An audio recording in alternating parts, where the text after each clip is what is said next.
It's Tuesday, November 4th. Today, up in flames, the brazen robbery that ended in a blaze and the fear that it's not the only incident. Preparing for Budget Day, the focus as the Carney government gets ready to table its budget. And former U.S. Vice President Dick Cheney passes away. Your Morning Winnipeg starts right now.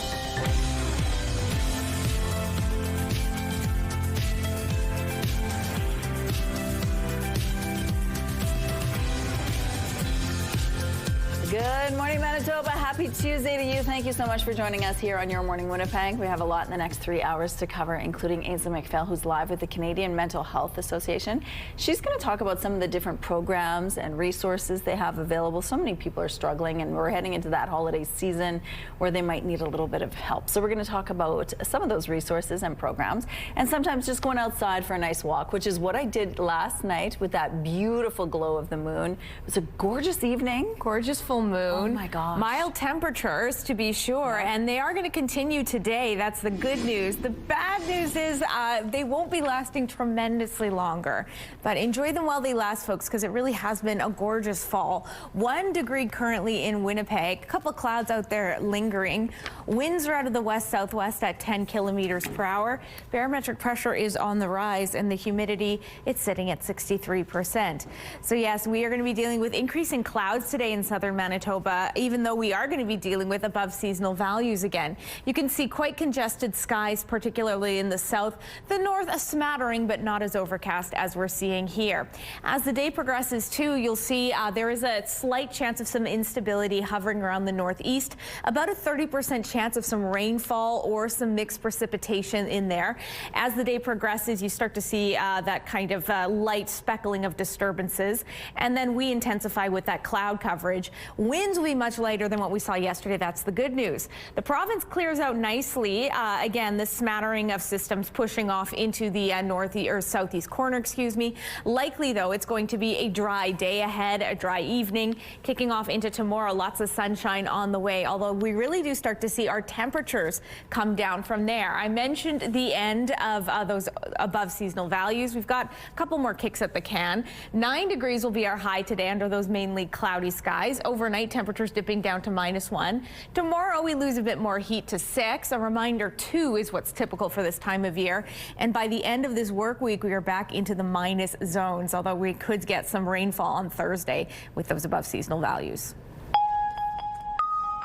Thank you, Catherine. Breaking news this morning. Former U.S. Vice President Dick Cheney has died at age 84. His death was confirmed in a family statement. Cheney served as vice president from 2001 to 2009 under former President George W. Bush. He was known as one of the most powerful vice presidents in U.S. history. A hardline conservative, Cheney broke ranks from the Republicans in recent years over his opposition to President Trump. A Winnipeg business owner says a fire at a Logan convenience store is just the latest in a series of arsons tied to demands for money. The store went up in flames last week. It's one of several businesses that have burned in Winnipeg this year. And video from the fire is clear it was no accident. CTV's Jeff Keel shows us what happened. In this security video submitted to CTV News, you can see 2 individuals wearing masks walk into the Logan convenience store. One holding what appears to be a gun and pointing it at the clerk. The other has a gas can and pours the contents on the floor. The person with the gun tells the clerk multiple times to stay where they are. Then later yells at them to go outside. The clerk follows the orders and leaves. Then the other person throws something that ignites a blaze. You can see the destruction as flames immediately engulf the store. Firefighters responded to the blaze on Logan Avenue last week. This is the latest in a string of fires that have struck a number of small businesses, including several restaurants like Bougie and Johnny G's. Winnipeg police said Friday they aren't necessarily connected. At this point, they're investigations, and I'm going to say no, they're not all linked. But another store owner who does not want to be identified because of fear of reprisal says he and other small business owners are all being threatened to pay up or face arson by the same person. But everybody's terrified, man. I barely even live in Winnipeg anymore. You know what I mean? Like, I have a home in Vancouver now. He says he's been told to hand over money more than once or else. Like me, it twitched up 3 or 4 times. You know, first he wanted me to pay him $5,000 a month or he's going to burn down my store. He says he's reported his suspicions to Winnipeg police, who said Friday they are actively and aggressively investigating the fires. Different fires have different motivations. They can be extortion, intimidation, and they can be fraud. And we have to consider all of that evidence, and we have to prove or disprove that motivation.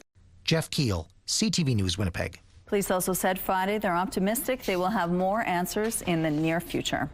Officials are speaking out about a Halloween display in the yard of a home in St. Genevieve in the RM of Taché. And a warning, the photo we're about to show you might be upsetting. In this image, you can see 5 nearly life-size figures hanging from nooses. A sign above says, in part, "Politics, all tricks, no treats." 4 of the figures have award written on their legs with numbers. There was also a 6th figure in what appears to be a firefighter's uniform. It was attached to a sign saying, "For sale, our dignity for profit." No matter how fired up you are about politics or policy, we got to keep things calm. We got to keep it respectful. You can find a way to articulate your objection, maybe even a personal criticism of a politician such as myself, but we don't need to have a visual or something that is a violent image. A statement to CTV News Winnipeg from the RM of Taché says its council is deeply concerned about the depiction. It says in part, quote, "Freedom of expression is a fundamental right. However, it must never be used as a pretext to threaten, intimidate, or incite violence against elected officials, emergency responders, government staff, or residents within our communities." The display was taken down Sunday. RCMP say they are not laying any charges at this time. A teenager is facing a long list of charges following a carjacking and police chase in southern Manitoba. It all started Friday morning when RCMP say a suspect wielding a box cutter carjacked a truck from a 77-year-old man in Portage la Prairie. From there, they fled east on the Trans-Canada Highway and ended up in the parking lot of Oakville School, which was put into lockdown. The vehicle then continued north on Highway 13. It all came to an end when the vehicle rolled into a ditch just north of Highway 1. Mounties say the suspect vehicle damaged 3 cruisers during the pursuit, although no officers were injured. A 17-year-old from the RM of Portage la Prairie is facing more than a dozen charges, including robbery with a weapon, flight from a peace officer, and operation of a vehicle while impaired. Finance Minister François-Philippe Champagne says Canadians should know what to expect when he tables the federal budget today.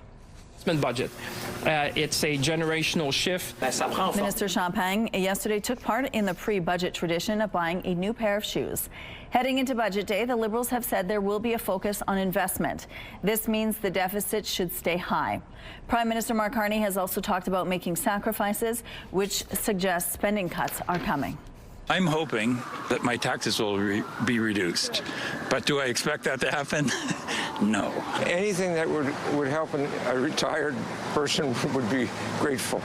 The minority Liberals will need help to pass this budget. Opposition parties have given the Liberals their wish lists in exchange for their supports. A new study reveals a happier country equals a healthier one. The report published in the journal Frontiers in Medicine looked at the happiness levels of 123 countries.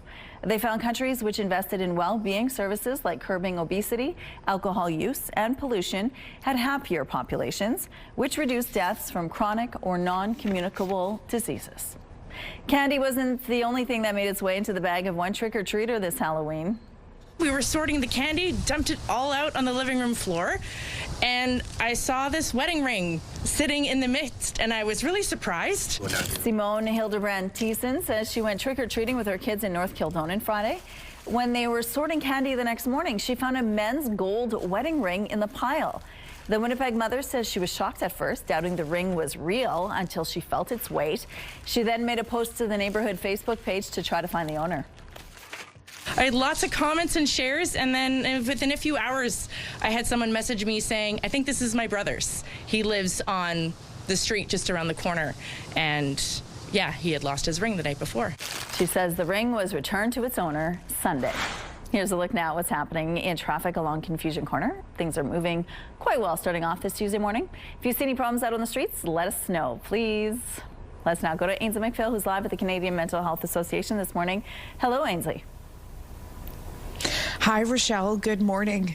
Well, with the days getting longer and darker, a lot of us experience mental health challenges. Now, all of us have mental health, but 1 in 5 of us will experience these challenges. And the numbers don't lie. Manitoba, higher than the national average when it comes to it. And we're at the Canadian Mental Health Association chatting about some of the supports that are available to Manitobans. Now, there are 3 different offices throughout the province dealing with things like addictions and recovery, working with families, workplaces, and so much more. Simply in 1 minute, it's difficult for me to get to all of the services because this is extremely complex.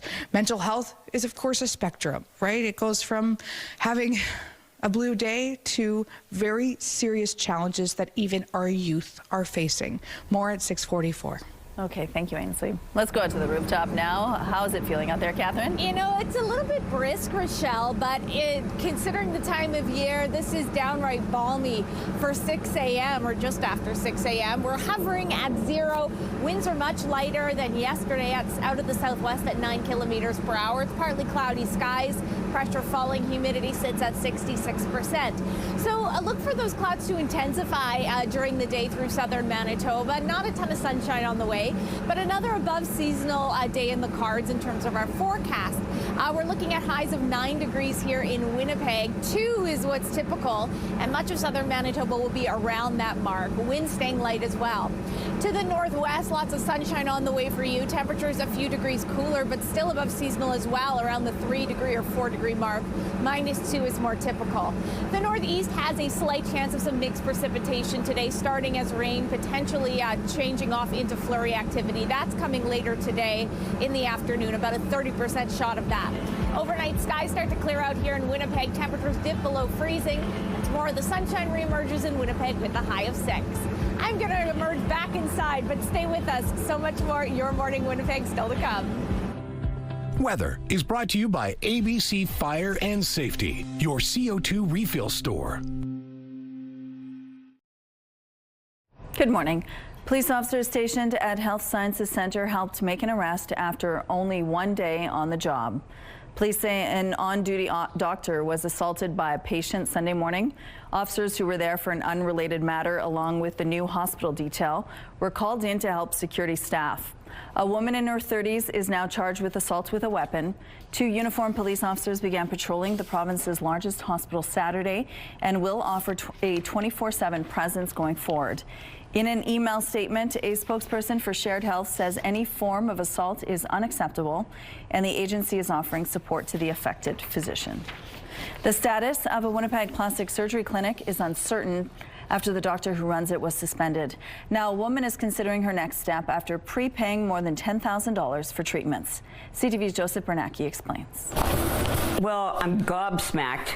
For one thing. That's how Transcona resident Deidre DeMel described finding out her appointment with plastic surgeon Dr. Manfred Ziesman was canceled, and there would be no follow-up to her recent procedure. You just can't up and leave your patients and say, okay, I'm retiring, you know. It can't be. DeMel had her first cool sculpting procedure in August. The elective surgery removes fat from the body, but it doesn't come cheap. We could give you a deal, $12,000, but it has to be paid up front and in full. That price covered 2 treatments and included all follow-ups. She got another round in September. However, her November check-in was canceled. They said, no, I'm afraid Dr. Ziesman's closing the office and he's decided to retire. And this all occurred on the 30th of October.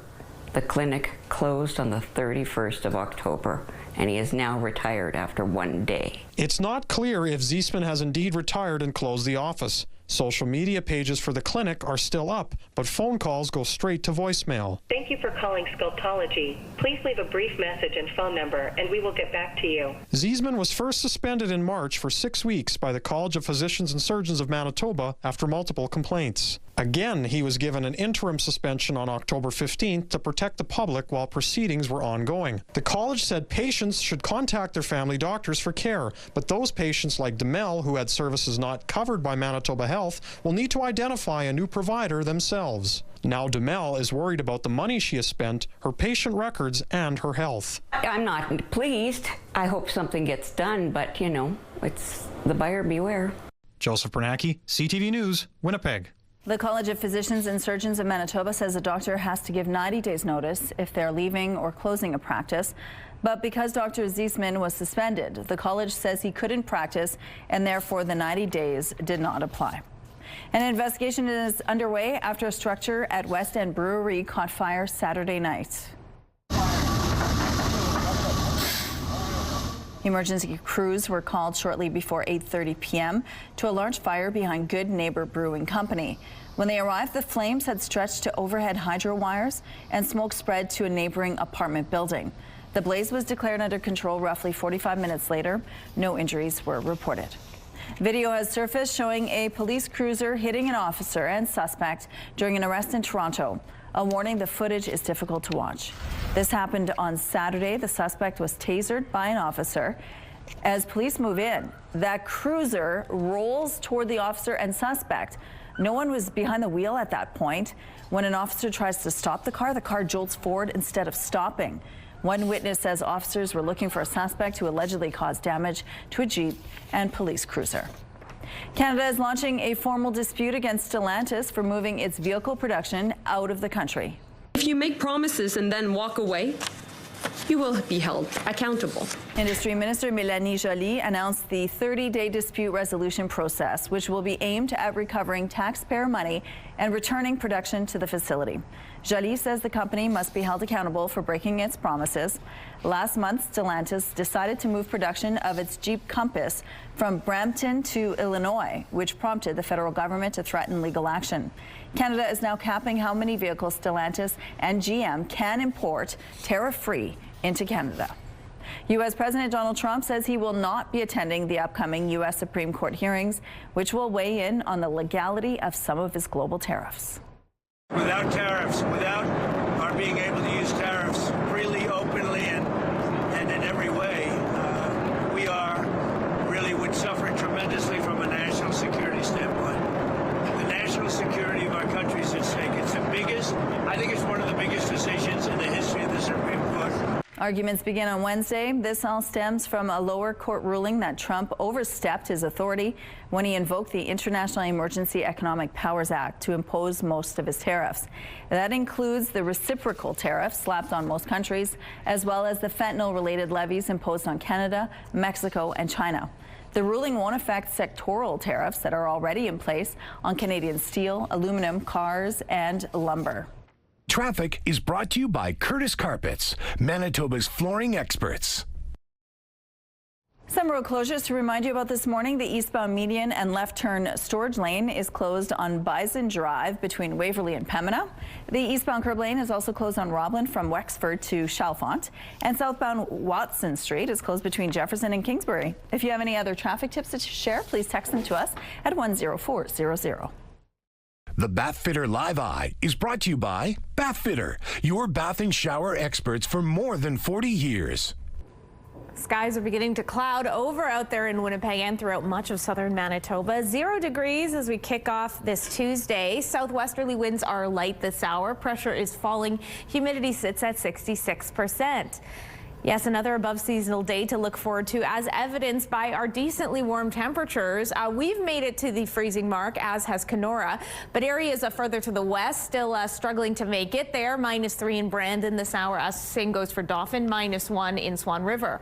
The Paw is nestled at 0, as is Lynn Lake, Island Lake, Thompson, and Churchill, Thompson at -1, Island Lake at 3, Churchill at 1 degree.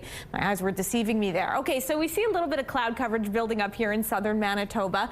A smattering of disturbances that not picking up on the radar could bring some mixed precipitation to areas of the northeast today, a slight chance of that. For us here in southern Manitoba today, it'll be warm but not terribly sunny, as will be the case when you put the kids on the bus. 4 degrees as they head in, 8 as they take lunch under those cloudy skies, and rising to 9 by the time they head home. That is also our high for today.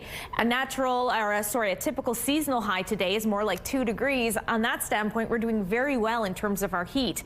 Skies start to clear out overnight with temperatures dipping down to -1. Tomorrow, another decently warm day with 6 degrees, a little bit more in the way of sunshine. And then by Thursday, it's looking like it could be a rather rainy one with another above seasonal high of 5 degrees.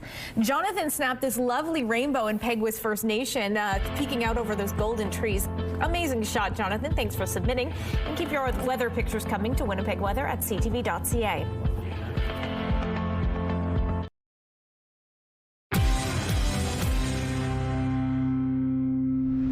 A new eye test developed by Canadian researchers is leading to earlier detection and treatment of vision problems in younger patients.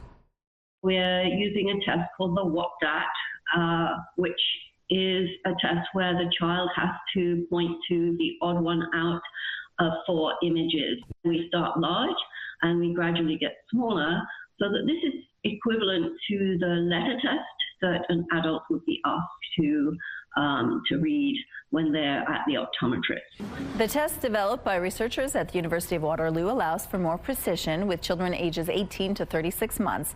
Since they understand shapes and faces more easily, optometrists in Canada, the US, and UK are testing the technique and reporting children seem to enjoy it more because the test feels like a game. The testing phase is nearing its end, and then the hope is to commercialize it. Ontario's premier remains unapologetic about the province's anti-tariff ad that led to a breakdown in Canada-U.S. trade talks. Doug Ford says the ad spurred debate in the U.S. Senate, but others aren't so sure. CTV's Siobhan Morris reports. Trade barriers hurt every American worker. A week after it was pulled from U.S. TV networks, there's bigger bluster from the premier defending his anti-tariff ad featuring the voice of former President Ronald Reagan. There's never been an ad in the history of this world that has seen 12.4 billion views. On Friday, the Prime Minister revealed he hadn't wanted the ad to run at all. Did you inform Mr. Ford that this is something that you did not want to go forward with? Yes. Doug Ford doesn't want to fall into what he calls a bear trap of explaining who said what. I had a different recollection of our conversation. Sharing that Mark Carney did keep up the pressure. He called me from Asia a couple times and said, pull the ad. Not relenting until after trade talks with the U.S. abruptly stopped. No deal is better than a bad deal. And that's what President Trump wants. While Ford is unrepentant. I did apologize to the president. President was offended by the act, or by the ad, rather. Ford calls the "I'm sorry" the Prime Minister's prerogative, but it's not something you'd catch him doing. I'll never apologize to Donald Trump, ever. They put me on a stretching rack, I wouldn't apologize. The yeas are 50, the nays are 46. Ford credits the ad with reviving debate on tariffs in the U.S. Senate. Donald Trump has stopped the discussions because a TV ad hurt his feelings. 4 Republicans jumped over and voted against tariffs on Canada. But those are Republicans who'd already spoken out against tariffs before the ad was on television. It didn't sway any votes in the Senate, right? It wasn't the greatest ad in human history. It was an unforced error. I wish the Premier would spend as much time developing a jobs plan for Ontario as he is looking at the number of views on his ad. Worried about communities like Ingersoll, where GM is ending production of an electric delivery van because of low demand. I want to tell you what one of the members said to me. He said, this ego clash is killing us. Despite all the back and forth over the ad, the Premier insists his relationship with the Prime Minister is still strong, and he believes Mark Carney is doing his best to reach a trade deal for Canada. At Queen's Park, Siobhan Morris, CTV News. Your Morning Winnipeg. Coffee is brought to you by Robin's Donuts, your favorite stop.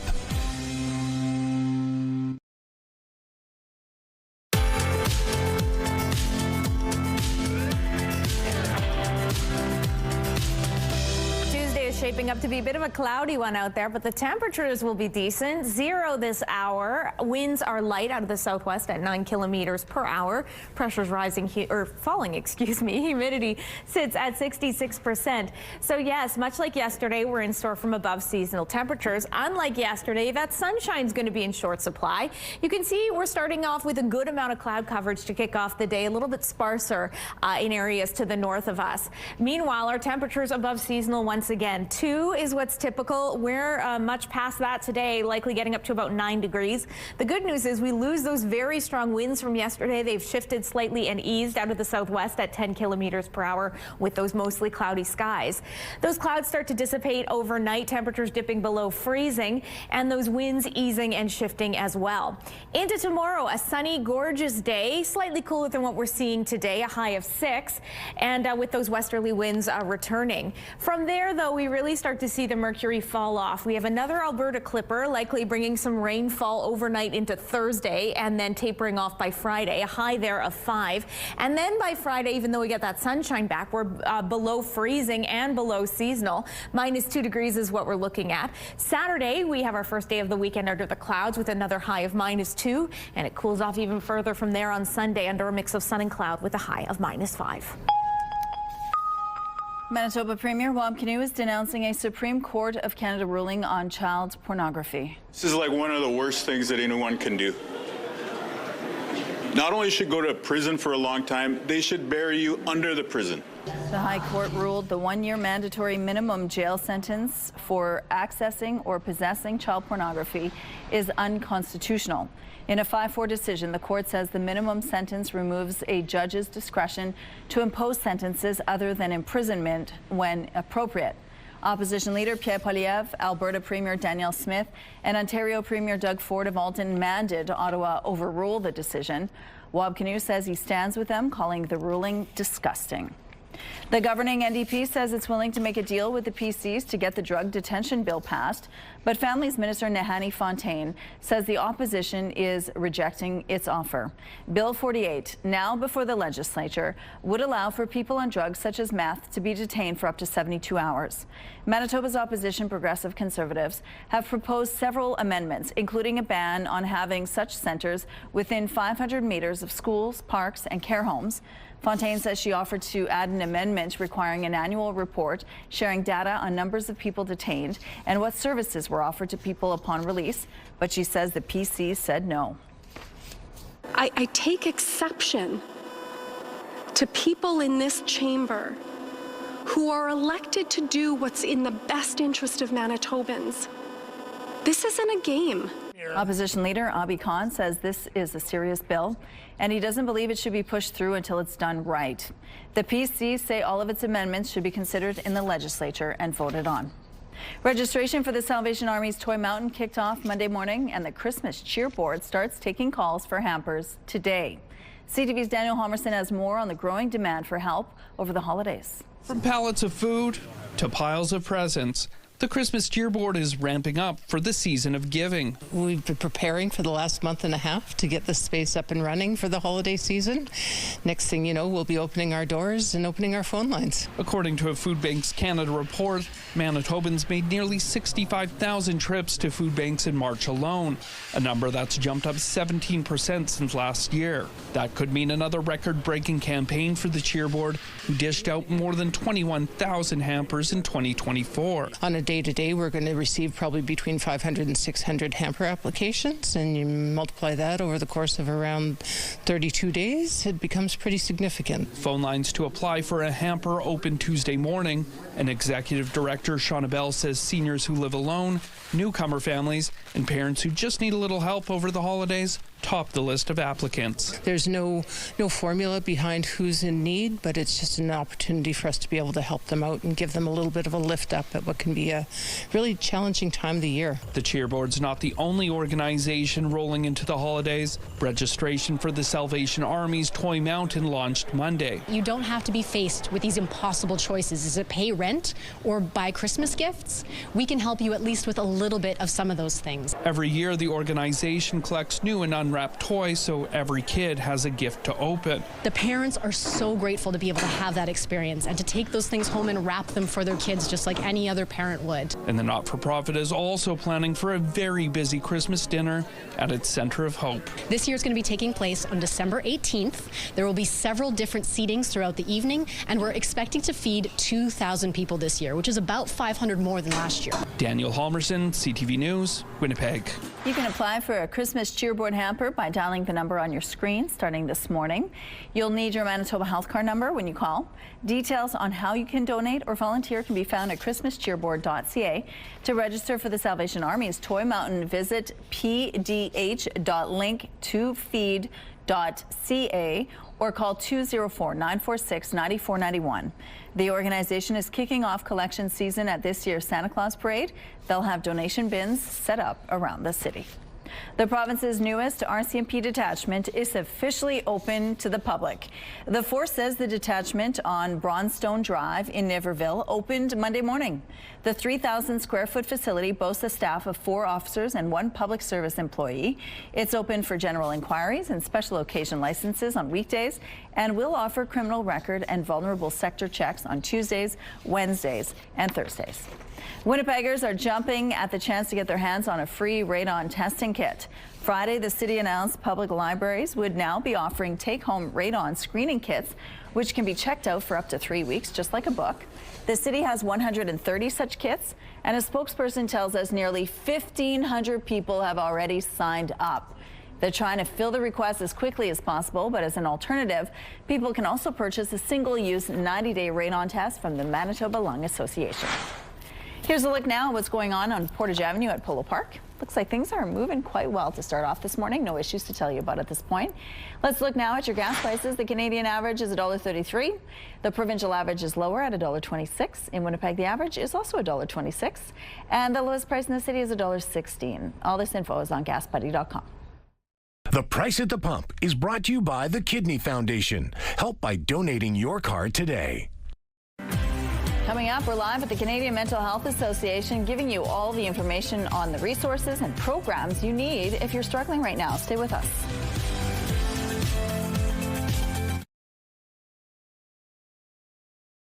Weather is brought to you by Canadian Footwear, helping you find the perfect fit. It's a rather pleasant start to our Tuesday out here in Winnipeg. We're hovering at the freezing mark. Winds have eased up considerably since yesterday. They're out of the southwest at 9 kilometers per hour. Pressure is falling. Humidity sits at 66%. So while we'll have mild temperatures again above seasonal values, we're likely not going to be dealing with a ton of sunshine in southern Manitoba. Clouds will build throughout the day. Winds will remain light. Temperatures peaking at around 9 in Winnipeg. Very similar values expected all throughout southern Manitoba. In fact, considering 2 is typical for us here in Winnipeg, it's going to be pretty darn warm. Lots of sunshine on the way to the northwest corner. Temperatures above freezing, maybe at about 3-degree mark. Considering -2 is typical for you, you're also doing pretty well by this November standard. However, to the northeast, temperatures will be similar. However, you do have a slight chance of some mixed precipitation. Maybe rain, maybe flurries, maybe a mix, about a 30% shot. For us down here in southern Manitoba, we'll see those clouds start to break up overnight, setting the stage for a sunny day tomorrow and another warm one as well. Our own Ainsley McPhail has been spending the morning at the Canadian Mental Health Association. Ainsley. Good morning, Catherine. Yes, this is such an essential service. Stephen Sutherland joins us now to tell us about those services. And Stephen, I find it challenging to even ask a question to say, what services do you have? Because there's simply so many, and it's not one size fits all. It isn't, but you know, the CMHA way and our philosophy is that there's something for everyone here. And so those 5 core services of community well-being and support, rehab and recovery, we have our housing services, youth services, and employment services. Really, that just gives us the foundation, the compass for all the work that we want to do across Manitoba and to do it consistently and effectively with those that we support. And I don't love the cliche, meeting people where they're at, because sometimes what does that even mean? But you truly are working with these individuals to meet their specific needs. Absolutely. And so we really believe that it's important for people to have dignity. Like housing, for instance, it's more than just a home or a place to live. It's for them a place of belonging. And so we really want to meet them. They're the expert. So that holistic approach of really that person-centered, we really want to hear from them. Because Ainsley, you're the expert in your life, and I'm the expert in my life, and they are certainly the experts in their lives. I don't know about that. Everybody's got, we've all got challenges, myself included, and there really is a spectrum there. How much Is there an issue in Manitoba when it comes to poor mental health?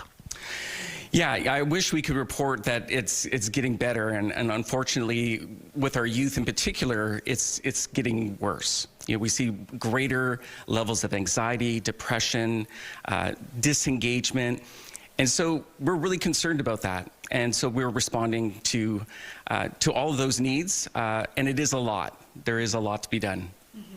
If there's any kids listening, I know it's not fun all the time to listen to adults, but we truly do care about you. Where can people find the resources they need? Yeah, if they go to our website, it's pretty comprehensive, you know, CMHA across mb.ca.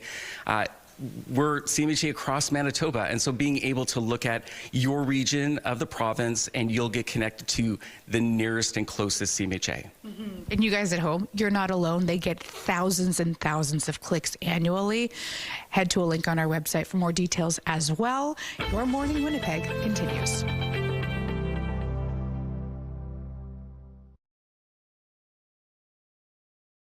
Looking at the early markets, the Dow Jones taking a tumble overnight. The Nasdaq and S&P index are also trading lower. The loonie is trending lower, around 71.10 cents U.S. The Hang Seng falling 205 points, and the Nikkei index plunging 914 points. Good morning, it is 6:46. The province says hospitals are better prepared to deal with the upcoming flu season than they were a few years ago. This is the first time of year more patients visit emergency rooms with severe flu and other respiratory illnesses. The province says it's added 10 extra ICU beds at various hospitals since April, on top of more than 300 fully staffed beds added since 2023. Despite the added beds, Manitoba wait times are still comparatively high. The health minister says it will take time for the extra resources to bring wait times down. In the we're building more capacity. We're seeing the benefits of that in our system, but of course, there's much more work for us to do. So we're going to keep adding beds, adding human resource to the front lines, and making sure that we're moving those wait times in the right direction. Those most vulnerable to flu complications are older adults, young children, and those with chronic health conditions or weakened immune systems. Mark Carney will deliver his first federal budget today since becoming Prime Minister. The stakes are high because the Liberals are in a minority government. They'll need at least some support from outside their own party. And if they don't get it, Canadians could be heading to the polls. CTV's Abigail Beeman reports. In the pre-budget day new shoe buying tradition, the finance minister got hands-on at a factory, underlining build Canadian, buy Canadian. The budget tomorrow is all about, it's an investment budget. It's a generational shift. The government now only stressing investment. C'est un budget d'austérité et d'investissement. While in early September, Justin French, Mark Carney also said austerity. Late October, a reference to sacrifices. We won't transform our economy easily or in a few months. It will take some sacrifices. Pounced on by opposition. All our young Conservatives are fighting for homes, jobs, and hope, and they refuse to sacrifice their future. We will not support an austerity approach. There will be big spending in that budget, which goes against, I think, the logic of austerity. So there is a kind of tension here. Desjardins economists predict the deficit will hit $75 billion. I don't think you can characterize a $75 billion deficit as an austerity budget or austerity deficit. There are obviously unanswered questions about just what is getting cut. Public service jobs most discussed. And the government has also promised to maintain some big-ticket programs and spend more on defense. Austerity will mean different things to different people, and those who are most impacted will see the austerity. You can see public servants who are going to be impacted will view this as an austerity budget. The unions will view this as an austerity budget. The Liberals are just 3 seats shy of a majority, meaning they need some help from the opposition parties in order to pass this budget in the confidence vote ahead or risk heading to an election. Abigail Beeman, CTV News, Ottawa. A community in Western Manitoba had its Pride crosswalk vandalized over the weekend. Sura's Pride Committee says the town's rainbow-painted sidewalk was covered with white paint on Halloween. The group tells CTV News it was first painted in 2021 and offers members of the local queer community a sign they're supported. The municipality spoke out against the vandalism on social media, saying damaging community spaces doesn't help anyone. So to wake up on Saturday morning and find that our symbol of love was destroyed was pretty heartbreaking at first, but we quickly kind of decided that we're going to come back and just fight this with more love and education. RCMP are now investigating. Souris Pride says the crosswalk likely won't be repainted until next summer. Some road closures to remind you about this morning. The eastbound median and left turn storage lane has closed on Bison Drive between Waverly and Pembina. The eastbound curb lane is also closed on Roblin from Wexford to Chalfont. And southbound Watson Street is closed between Jefferson and Kingsbury. If you have any traffic tips or updates to share, please text them to us at 10400. Casting our eye to the sky, a bit of a cloudy start to our Tuesday, and it's only going to increase from here. 0 this hour. Winds are light out of the southwest. Pressure falling. Humidity sits at 66%. So yes, a cloudy day ahead for us, but a warm one. So good and bad, I guess, depending on your take on the weather. You can see the good amount of overcast skies already situated over southern Manitoba, while areas to the north a little bit clearer. Oh, my apologies, folks. This is not the graphic I was hoping to show you. Take a look at our 7-day while I fix this. So we're getting up to a high of 9 degrees today. 2 is what's seasonal. In terms of overnight, we'll start to see those clouds dissipate. Temperatures getting to 6 degrees into tomorrow with lots of sunshine. Okay, we're taking us back to the correct graphic. You guys get to see some behind the scenes stuff here. There we go. Apologies, we're pushing through there. Okay, so the northwest, you'll be dealing with lots of sunshine for you. Temperatures above a seasonal. -2 is more what's typical. Potential for some mixed precipitation inland lake, as is the case to the northeast. Southwestern Manitoba, overcast skies for you. Slight chance of some mixed precipitation. Likely, though, it's going to be just cloudy and above seasonal values at that. For us here in Winnipeg, lots of cloud coverage on the way. Light winds throughout the day. Temperatures again above seasonal, not just for us, but all throughout this region. About 2 is what's typical. And northwestern Ontario, more sunshine on the way for you. Temperatures very similar to what we're seeing here. Fort Frances does have a slight chance of some rainfall, but some warm temperatures there with a high of 11. Okay, rewinding back to our 7-day. It's been a bit all over the place. I already talked about today and tomorrow. Getting to Thursday, though, this Alberta Clipper could be bringing some rainfall off and on throughout the day, likely not tapering off until the overnight hours. 5 degrees is what we're looking at. Friday, we're below freezing and below seasonal, with a high of -2 and a mix of sun and cloud, and we're not recovering much to the end of the weekend. Thank you, Catherine. A warning before this next story. Some of what you're about to see is disturbing. It's a terrifying takedown video of a Toronto police cruiser rolling over a suspect and an arresting officer in Toronto. The dramatic 43-second clip was posted on social media. CTV's Janice Golding has more on what happened. An officer fires a taser and a suspect falls, dropping a metal object, and then a police SUV vacated by an assisting officer rolls, and when the officer returns behind the wheel, the video shows the cruiser surging forward instead of stopping, hitting both the suspect and one of the arresting officers. Mossad Badran works next door and saw everything unfold. First thing I heard a lot of people screaming, Then I'm coming from a restaurant and I see a lot of cops. It is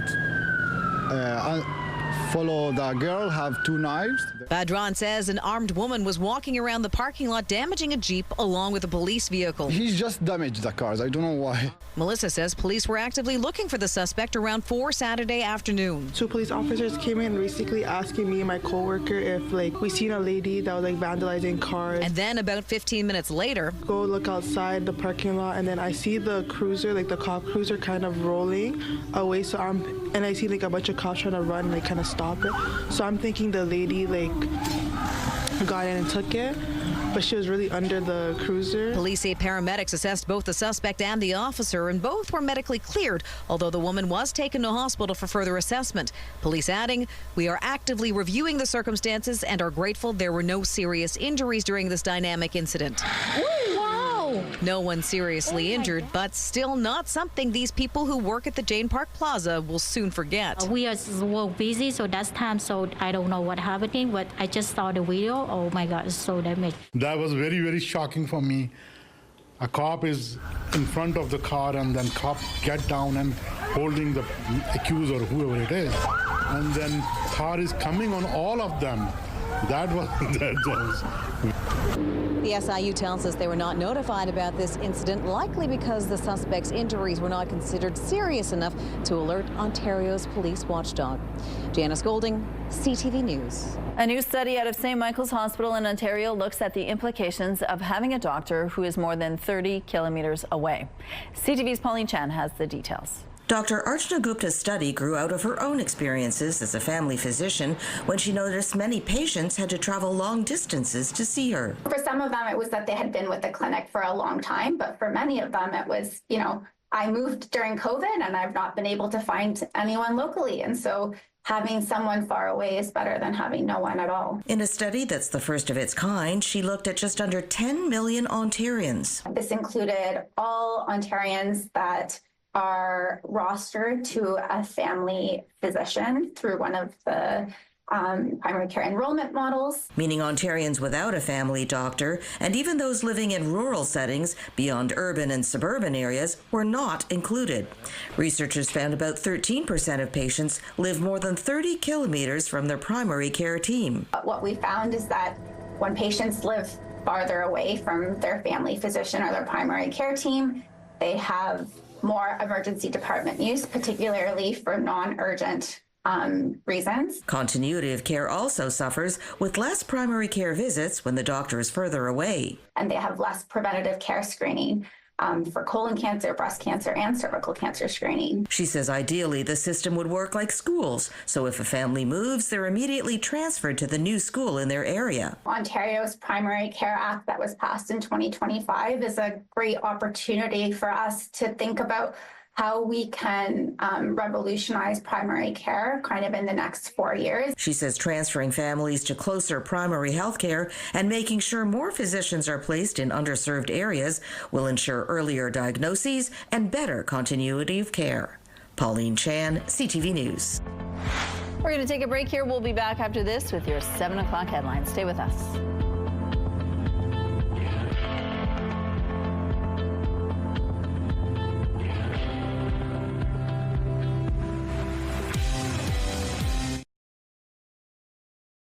It's Tuesday, November the 4th. Today, arson for money. A Winnipeg shop owner claims fires targeting small businesses are linked to extortion.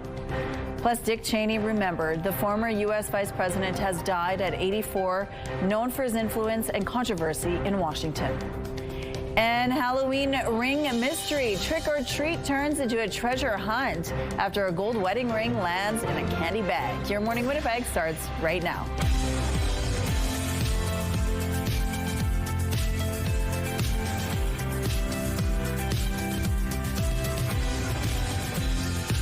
Good morning, Manitoba. Happy Tuesday to you. And it looks like it's going to be a gorgeous day. And we're in Remembrance Day mode right now. Of course, this is the time of year when we honor those who have paid the ultimate sacrifice for our freedom. And we're going to have Peter Martin, who is a veteran advocate. He's going to join us at 7:52 to tell us about the campaign, the No Stone Left Alone. And a bunch of kids, grade 6 kids, will be visiting 2 different cemeteries to sort of put a poppy on those gravestones. So we're going to find out a little bit more about the campaign and the goal of it as well. He does amazing work making sure this remembrance keeps alive with every generation. Exactly. Because we have fewer and fewer veterans, especially from World War II. So yeah, and what's the weather going to be like today? You know what? It's going to be overcast, bad news, good news, depending on your taste, but it's also going to be relatively warm for this time of year. That sunshine starting to peak up, getting a first taste. It's looking lovely. 0 out there. Winds are light out of the southwest this hour. The pressure is falling. The humidity sitting at 66%. So we will be dealing with a good amount of cloud coverage, as mentioned. It's pretty obvious over our radar. We kind of did a reversal of fortunes here. Yesterday, the north was quite overcast to kick off the day. Today, it is us. Meanwhile, we are tracking some mixed precipitation, a very slight chance of some rain or flurry mix coming to that very northeast corner. So areas like Thompson and Gillum and Churchill, very slight chance, 30% shot, but I wanted to mention it. Cloud coverage for us, and as the day progresses, it only intensifies. But overnight, we lose a little bit of that, as does northern Manitoba. We set the stage for a very sunny day to come. However, we have kind of a mid to late week spoiler on the way in the form of an Alberta clipper. You can start to see it forming there to the west. That's bringing a good chance of some rainfall into Thursday, and maybe some mixed precipitation at that, depending on how cold our temperatures get. As the day progresses today, though, we are staying dry. 9 degrees is what we're looking at for our high. 10 is what's seasonal. I mentioned lighter winds. They'll prevail throughout the day. Into tonight, temperatures dip to -1. Skies start to clear. Those sunny skies return tomorrow with a high of 6, and then that's when that Alberta clipper hits, likely on Thursday with a high of 5 degrees. Your weather art of the day, this one drawn by Cy, just 4 years old, already a better artist than I am. Rain, rain, go away, come again another day. Little Cy wants to play. Well, good news, no rain for us today, Cy. If you have any weather photos of your kids' themed artwork, send them our way. The weather art of the day is brought to you by 103.1 Virgin Radio. A Winnipeg business owner says a fire at a Logan convenience store is just the latest in a series of arsons tied to demands for money. The store went up in flames last week. It's one of several businesses that have burned in Winnipeg this year. And video from the fire is clear. It was no accident. CTV's Jeff Keel shows us what happened. In this security video submitted to CTV News, you can see two individuals wearing masks walk into the Logan convenience store. One holding what appears to be a gun and pointing it at the clerk. The other has a gas can and pours the contents on the floor. The person with the gun tells the clerk multiple times to stay where they are. Then later yells at them to go outside.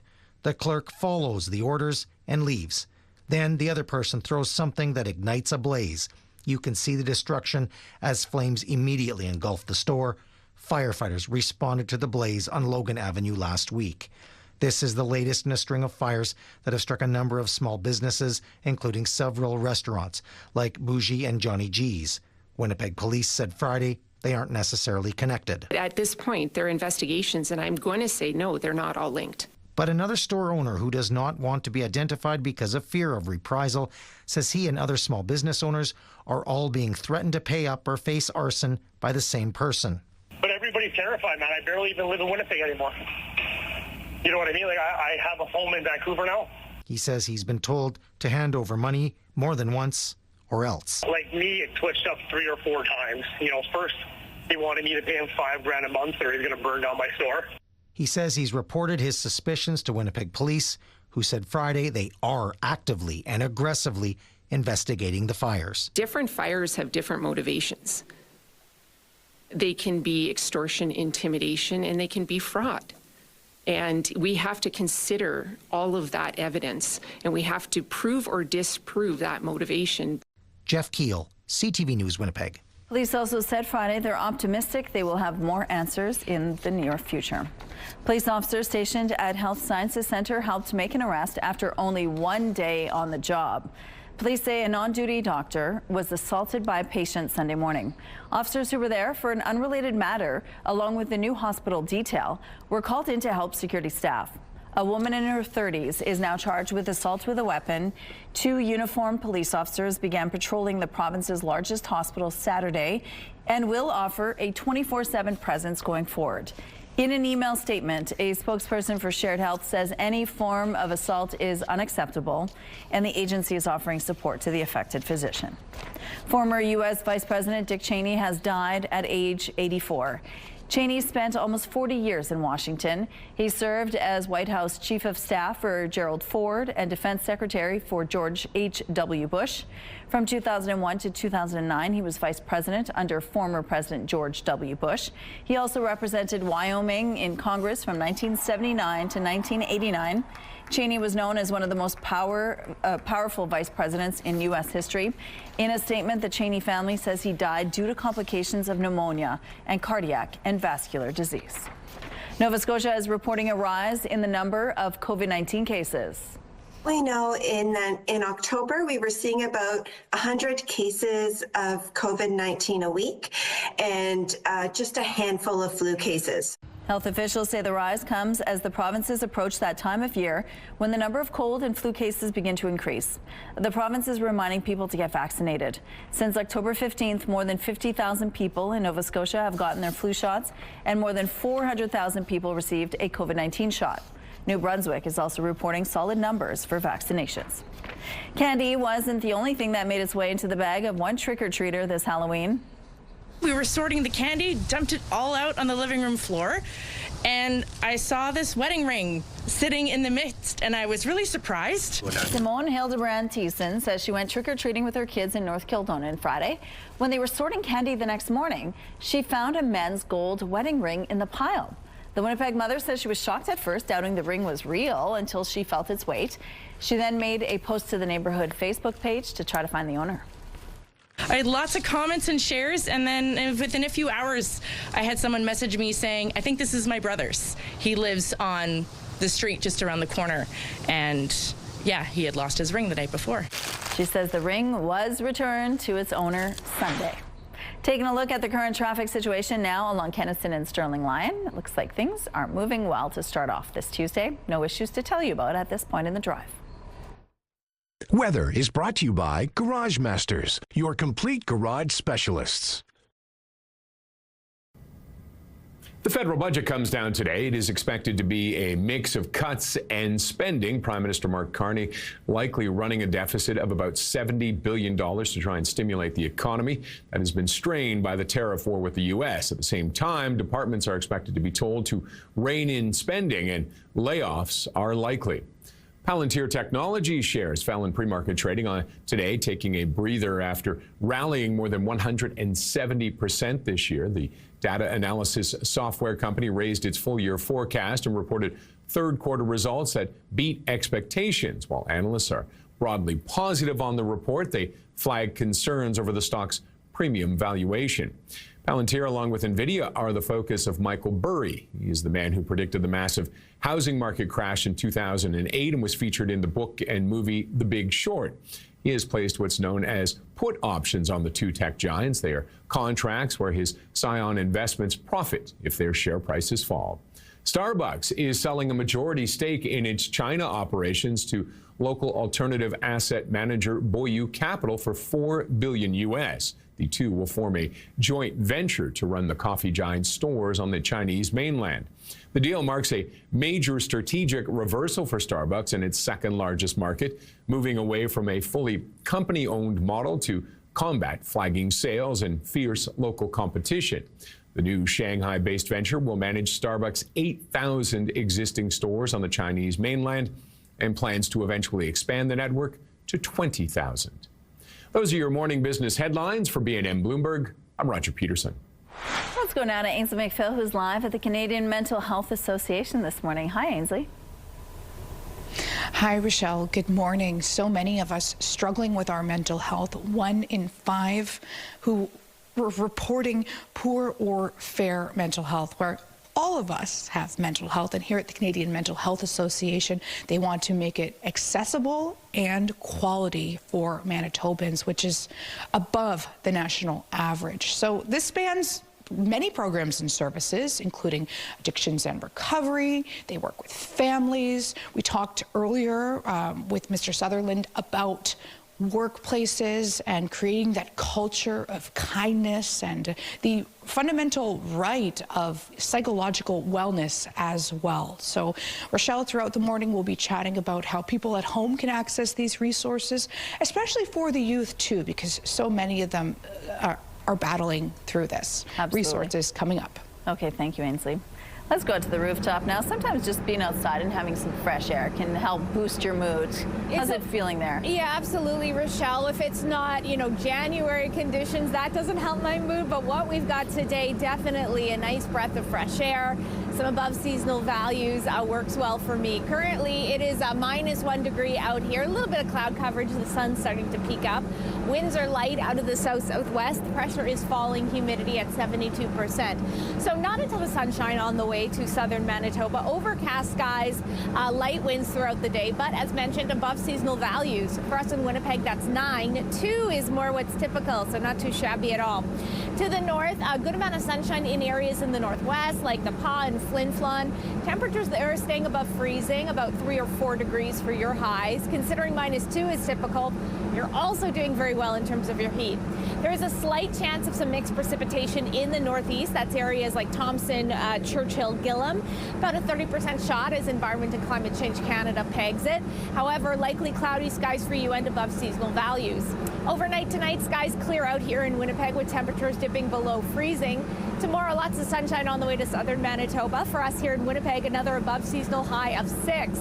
However, by Thursday, we're likely to see a good amount of rainfall throughout southern Manitoba, and then those temperatures start to fall off from there, and it's going to feel a lot more like November by the end of the week. Thank you, Catherine. Time now for our question of the day. We want to know, how do you care for your mental health? You can text your answer along with your name to 10400. Make sure to follow the automated instructions so we can feature your response. At Your Morning Winnipeg, we're all about celebrating your amazing pets, furry, feathered, or scaly. Your Pet of the Week submissions have been amazing, and we want to see even more. Whether it's dogs, cats, birds, or any other pet pals, send them our way. Drop your pet photos and a fun little story about them to Pet of the Week at ctv.ca, and then catch us every Thursday to find out if your pet is our Pet of the Week on Your Morning Winnipeg. We're going to take a break here. We'll be back after this.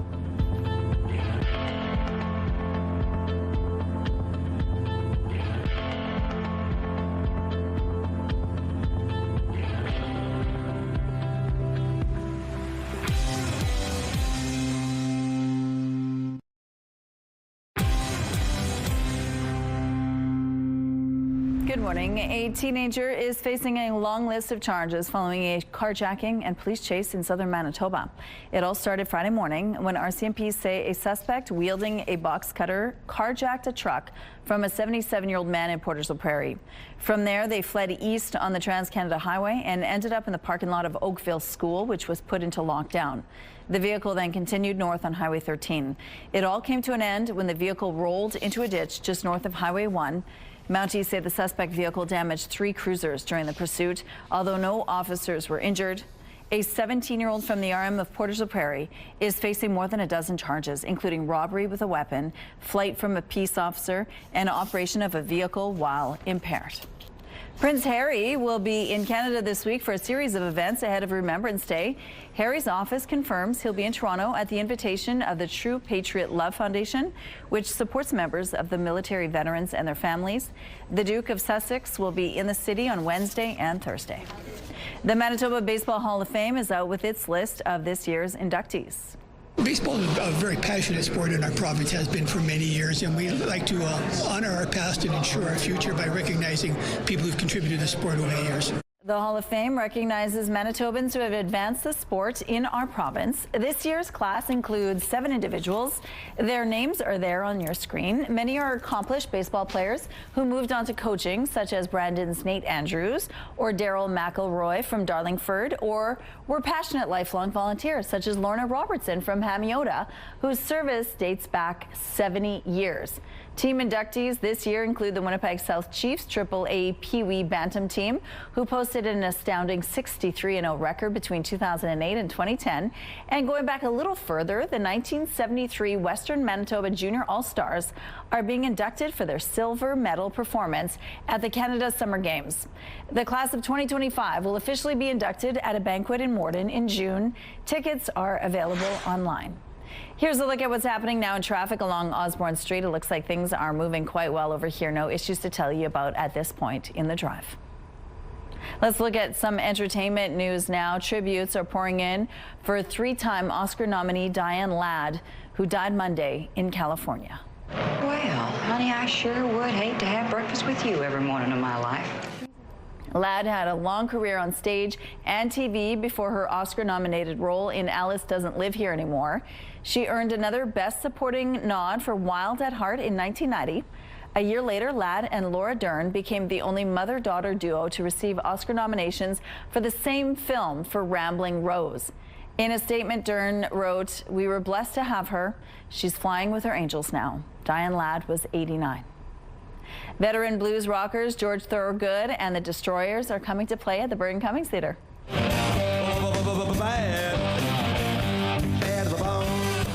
The American musician behind Bad to the Bone and other hits will play the Burt stage on March 24th. George Thorogood and his longtime Destroyers have performed over 8,000 shows within the past 53 years. Tickets go on sale Friday through Live Nation. A Hollywood actor got to take in a Winnipeg Jets victory over the weekend. John Hamm was spotted at the Jets versus Pittsburgh Penguins game at Canada Life Centre on Saturday. A photo of Hamm holding up a peace sign at Saturday's game was posted to the Jets' social media. The Mad Men star is in town to film the television series American Hostage. It tells the story of a beloved radio reporter who finds himself in the middle of a crisis when a hostage taker demands to be interviewed on his news program. For those wondering about the Jets score, Winnipeg beat the Penguins 5-2. The Jets next see action tonight against the Kings in LA. It's now Instagram official. Jennifer Aniston has confirmed her new boyfriend. Here's the post showing a picture of her hugging Jim Curtis. The couple has been linked for several months, with Curtis even attending the premiere for the latest season of the morning show in September. Aniston made this post yesterday with the caption, quote, "Happy birthday, my love." And in case you were wondering who he is, Curtis is known as a mental health guru. Your primetime lineup starts at 7 with E-Talk and The Big Bang Theory. MasterChef Canada is on at 8. Catch The Traders Canada at 9. And The Pit follows at 10. It's all right here tonight on CTV. The Bathfitter Live Eye is brought to you by Bathfitter, your bath and shower experts for more than 40 years. Bit of an overcast start to our day, but it still looks pretty stunning out there. We have dipped in terms of our temperatures. We're at -1, a slight wind chill in effect. Winds are out of the south-southwest at 10 kilometers per hour. Pressure falling. Humidity sits at 72%. Temperatures looking a bit sluggish now, but it will be picking up. Much of the province is still below the freezing mark, although Morden and Winkler downright balmy at 4. Portage la Prairie also above at 1 degree. Dauphin still fairly cool this hour at -3. To the north we go. Temperatures very similar, hovering around freezing along the northwesterly portion of the province. Even Churchill's above freezing at 1 degree this hour. So you can see a good amount of congestion to kick off our day. Some cloud coverage in southern Manitoba, while the north is decently clear to start your Tuesday. It'll be a cloudy one at that when you put the kids on the bus, with temperatures at about 4 degrees as they arrive. As they take lunch, it'll heat up, but that sunshine not emerging, 8 degrees, and on the way home getting up to our high of 9. Overnight tonight, our skies start to clear out. Temperatures dipping down to -1. Winds, staying relatively light. Into tomorrow, a sunny, clear day and a warm one. 6 degrees is what we're looking at. 2 is what's typical for this time of year. Overnight, we're starting to dip even further in terms of our overnight values, kind of setting the stage for a return to more typical November temperatures. -2 Wednesday, and then Thursday, as an Alberta Clipper moves in, we have a chance of some rainfall, a good shot, about 60%, with a high of 5 degrees. And then by Friday, we're to some colder temperatures. -2 under that mix of sun and cloud, and we lose that sunshine on Saturday, getting even cooler on Sunday. Your Skywatch picture of the day, Jonathan snapped a lovely photo of this rainbow in Peguis First Nation. Thanks so much for being camera ready, Jonathan. And if you have any weather pictures to share, you can email them to winnipegweather@ctv.ca. Thank you, Catherine. Fireworks and drones lit up the night sky in Egypt over the weekend. To celebrate the opening of the Grand Egyptian Museum, drones formed images of Egyptian treasures like the throne of King Tut, the golden mask and coffin, and the ceremonial chariot. Also featured at the celebration was a laser and shadow show projected on the recently finished building. If you're scrolling pretty much anywhere online these days, you'll see ads for products with massive discounts. While some of these social media posts may be legitimate, others are not. CTV's Pat Foran reports. I'm upset. I'm angry. I don't want this to happen to anybody else. Jackie Belfour of Niagara Falls was on Facebook when an ad popped up for a clothing store that claimed it was going out of business. I found a 3-piece outfit and a pair of shoes that I liked. She paid $135, but when the merchandise arrived, Belfour says it was cheaply made, and the shoes she thought were leather were plastic. These are a $65 pair of shoes that are absolute plastic junk. The website appeared to be based in Canada, but she was told she would have to return the items to China at a cost of almost $100, and there was no guarantee she would get a refund. I felt ripped off. I felt that everything about this website had been misleading and really fraudulent. Is Facebook certified advertisement? Don't believe it. It's still a big scam. Jinri Fu of Aurora needed a taillight for his truck. He found a company on Facebook and sent them $250. Then he was told he would have to pay more for insurance, and the part never showed up. I feel like not comfortable because I trust the Facebook. They're getting very hard to distinguish between what's real and what's fake. Social media expert Janita Panu says while consumers may believe ads have been vetted by the platforms they appear on, she says that's not the case. Scammers are building these Facebook pages, running ads for a short period of time, and then they would collect payments and maybe never deliver on the product. To avoid ad scams, confirm you're on a legitimate website, use caution buying through social media shops, contact the company in advance of the purchase, and be suspicious of massive discounts and deals that seem too good to be true. If a price is so low that it doesn't make sense, chances are it's a fake ad. Pat Foran, CTV News. Well, we all know the Jays didn't win, but one lucky fan sure did, taking home the biggest 50-50 jackpot in baseball history. Eric from Oshawa, Ontario, won the grand prize of $25 million. The Jays Care Foundation announced the winner Monday morning. The rest of the funds will go to support baseball programs for children in First Nations and Indigenous communities, as well as people with physical and cognitive disabilities. Coming up, we're live with Ainsley McPhail with the Canadian Mental Health Association. We're going to find out a little bit more about some of their programs and supports.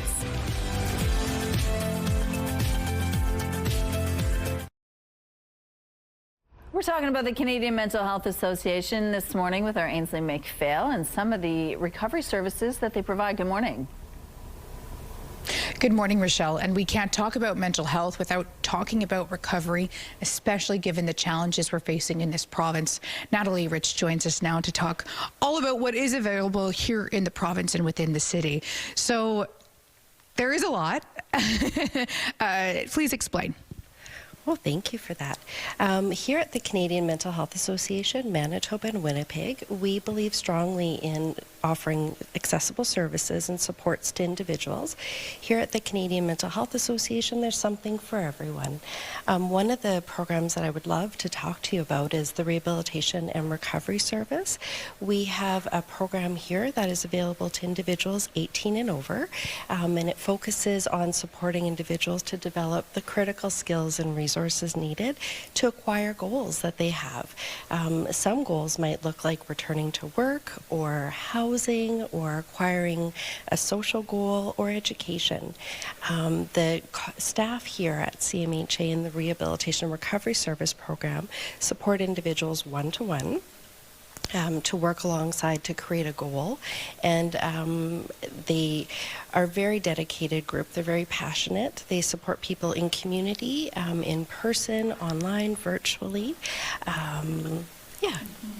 And I would imagine it's extremely hard to meet those mental health goals without meeting the basic needs. Where are you seeing the greatest challenge right now in your work? Oh, I think accessibility for services. So sometimes people don't know where to go and where to start in their recovery journey. Recovery is not a linear process. There's many aspects to recovery, and sometimes people just feel like they're just not sure where to start. And how does that work? So say someone's watching right now and they're going, okay, I have a child over the age of 18 who needs some help with this. Oh, excellent. Thank you for that. They can call our service navigation hub. I have our card here. So the phone number is 204-775-6442. And you'll connect with a service navigation specialist, and you can come to this environment and just start the conversation. Sometimes with stigma, that is the piece that is holding people back, but we just want to know that we're here for you, and we really want to offer support at any time during your recovery. Well said. Don't be afraid to call that number or head to a link on the website. Okay, thank you, Ainsley. And what's it going to be like today? It looks like it's going to be another gorgeous day. It will be, although not as sunny. If you love the sunshine, it might be a little bit wanting today, but above seasonal, Rochelle. We've been absolutely spoiled in terms of our temperatures for the last couple of weeks, I'll even say. But currently, we've lost a little bit of heat this hour. It's -1 with that wind chill, feels more like -4. Some clouds out there. Winds are out of the south-southwest at 10 kilometers per hour. Pressure falling, humidity sitting at 72%. We've had quite the gusty couple of days. Certainly on Sunday, we heard about very, very strong winds. Not the case today. We'll see those ease considerably under some decently cloudy skies. As you can see on our radar, we're quite overcast to kick off the day here all throughout southern Manitoba. Clearer to the north. Yesterday, we were kind of in the opposite positions. So we'll be dealing with clouds throughout the day. A high of 9 degrees. Considering 2 is what's typical for this time of year, we're doing very well in terms of that heat. Winds will be fairly light out of the southwest at 10 kilometers per hour. Again, those mostly cloudy skies. They start to break up overnight as temperatures dip down to -1. Slight wind chill factor likely in play there. Wind shift out of the northwest. And into tomorrow. If you're missing the sun today, tomorrow is the time for you to get out and enjoy. A high of 6 degrees with those westerly winds. From there, though, we start to see our mercury come back down to reality, reflecting more the calendar month. On Thursday, a high of 5 degrees, so that's not bad. However, we will be dealing with likelihood of some rainfall from an Alberta clipper that's pushing in from the west. The rainfall likely continuing overnight, and then Friday we see a real difference in terms of that heat. -2 degrees on Friday with a mix of sun and cloud. Saturday's much the same, but we lose the sunshine and we get even cooler to end out the week on Sunday with a high of -5. An investigation is underway after a structure at a West End brewery caught fire Saturday night. Emergency crews were called shortly before 8:30 p.m. to a large fire behind Good Neighbor Brewing Company. When they arrived, the flames had stretched to overhead hydro wires and smoke spread to a neighboring apartment building. The blaze was declared under control roughly 45 minutes later. No injuries were reported. The governing NDP says it's willing to make a deal with the PCs to get the drug detention bill passed, but Families Minister Nahanni Fontaine says the opposition is rejecting its offer. Bill 48, now before the legislature, would allow for people on drugs such as meth to be detained for up to 72 hours. Manitoba's opposition Progressive Conservatives have proposed several amendments, including a ban on having such centres within 500 meters of schools, parks, and care homes. Fontaine says she offered to add an amendment requiring an annual report sharing data on numbers of people detained and what services were offered to people upon release. But she says the PC said no. I take exception to people in this chamber who are elected to do what's in the best interest of Manitobans. This isn't a game. Opposition leader Abi Khan says this is a serious bill, and he doesn't believe it should be pushed through until it's done right. The PC say all of its amendments should be considered in the legislature and voted on. A warning from police about a convicted sex offender who was recently released from prison and is expected to live in Winnipeg. Leslie Wayne Mercredi, who's also known as Leslie Wayne Brightnose, was released from Milner Ridge Correctional Center Sunday. The 33-year-old was serving a sentence for 2 counts of failing to comply with a recognizance order. Mercredi has a lengthy criminal record, including convictions for sexual assault, sexual interference, and assault. He's under several probation orders, including having no contact with anyone under age 18 and not possessing or consuming alcohol or drugs. Though he's taken part in some treatment, he's considered high risk to reoffend in a sexual manner against all children, particularly females. It's election day in the U.S., and one of the races to watch is the one for New York City mayor. It is time to finally stand up to the bullies that make these threats, not to become the bullies ourselves. U.S. President Donald Trump looms large even without positions in Washington in play. He has threatened to cut funding for New York if progressive candidate Zoran Mamdani wins. Mamdani is taking on former state governor Andrew Cuomo, who's running as an independent after losing the Democratic nomination. Some other races to keep an eye on tonight. The vote for governor of New Jersey is expected to be tight. The outcome may be a bellwether for midterms next year. Virginia is also a swing state choosing a new governor. For the first time, voters will elect a woman to the state capital's top job. And in California, they will vote on redrawing its congressional districts ahead of next year's midterms.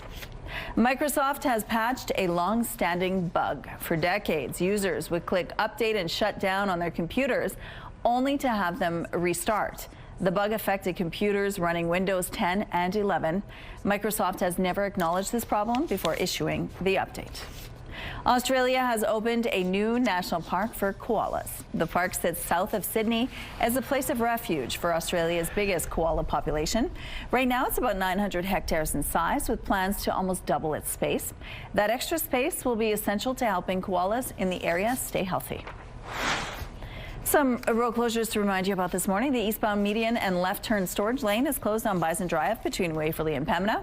The eastbound curb lane is also closed on Roblin from Wexford to Chalfont. And southbound Watson Street is closed between Jefferson and Kingsbury. If you have any other traffic tips to share, please text them to us at 10400. And here's a look at your gas prices. The Canadian average is $1.33. The provincial average is lower at $1.26. In Winnipeg, the average is the same. And the lowest price in the city is $1.16. All this info is on GasBuddy.com. The Price at the Pump is brought to you by the Kidney Foundation. Help by donating your card today. Right now we're sitting at -1 with the wind chill. Feels like -4, but it's mainly sunny out there. We'll be back after this short break.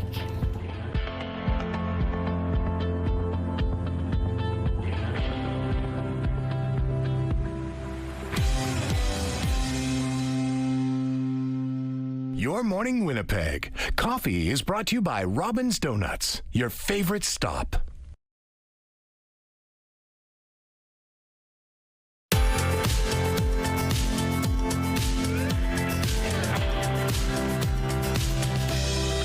Casting our eye to the sky on this overcast Tuesday. It's -1 out there, slight wind chill in effect. A couple pockets of sunshine. Winds are out of the south-southwest this hour. Pressure's falling, humidity at 72%.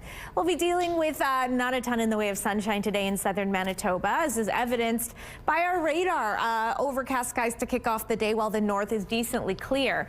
Meanwhile, the north also has a slight chance of some rainfall or some flurry activity, and to be specific, the northeast. So Thompson, Gillam, and Churchill, about a 30% shot. Likely, though, it'll be overcast skies for you and above seasonal values. 4 degrees in Thompson, 3 in Gillam, 2 in Churchill. Island Lake downright balmy at 6 degrees. Considering around -2 is a typical high, you're doing very well with your heat. As is the case for the northwest, a little bit more in the way of sunshine, particularly in the Paw, Flin Flon, and Norway House. Lynn Lake could also get a taste of that mixed precipitation. Come on, buddy, let's go. There we go. Okay. Southwestern Manitoba, overcast skies for you. A little bit clearer in Dauphin and Swan River. 7 in Brandon, 8 in Neepawa, 9 in Dauphin, 8 in Swan River as well. For us here in south central portions, overcast skies, light winds, temperatures above seasonal. For us here, 9 degrees. I'm going to get out of the way so you can all see. 2 is a typical high for us here in this neck of the woods. Northwestern Ontario, a good amount of heat for you. 8 degrees in Kenora and Red Lake. Dryden, warmer at 9. Fort Frances, 11 degrees with that slight chance of some precipitation. Into tonight, we'll start to see skies dissipate with those clouds, temperatures dipping down to -1, plus those winds will remain very light. Tomorrow we get that sunshine back with a high of 6 degrees. However, we start to see those overnight values slip to be very chilly. -2 degrees, setting the stage for a soggy Thursday ahead with a high of 5, and then we really start to see that mercury descend. Thank you, Catherine. Let's go back now to Ainsley McPhail. We're talking about the Canadian Mental Health Association and some of the supports people can find right now in their workplaces. Good morning. Good morning, Rochelle. The more I learn about mental health, the more I discover how truly interconnected all of the services are. And that's not limited to employment. Oriane joins us now. She's the Senior Director with Employment. Tell us about some of those services, because you've helped so many people access them. Thank you. Yes, so our employment continuum, we call it our employment and workplace solutions.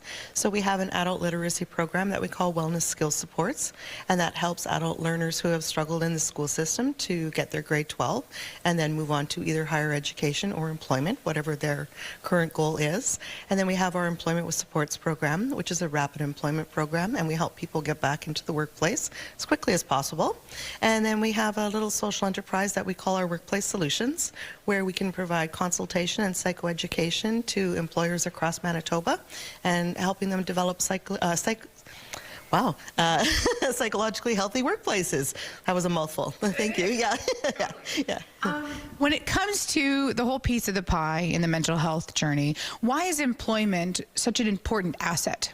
Yeah, so employment we know is huge to mental health and well-being.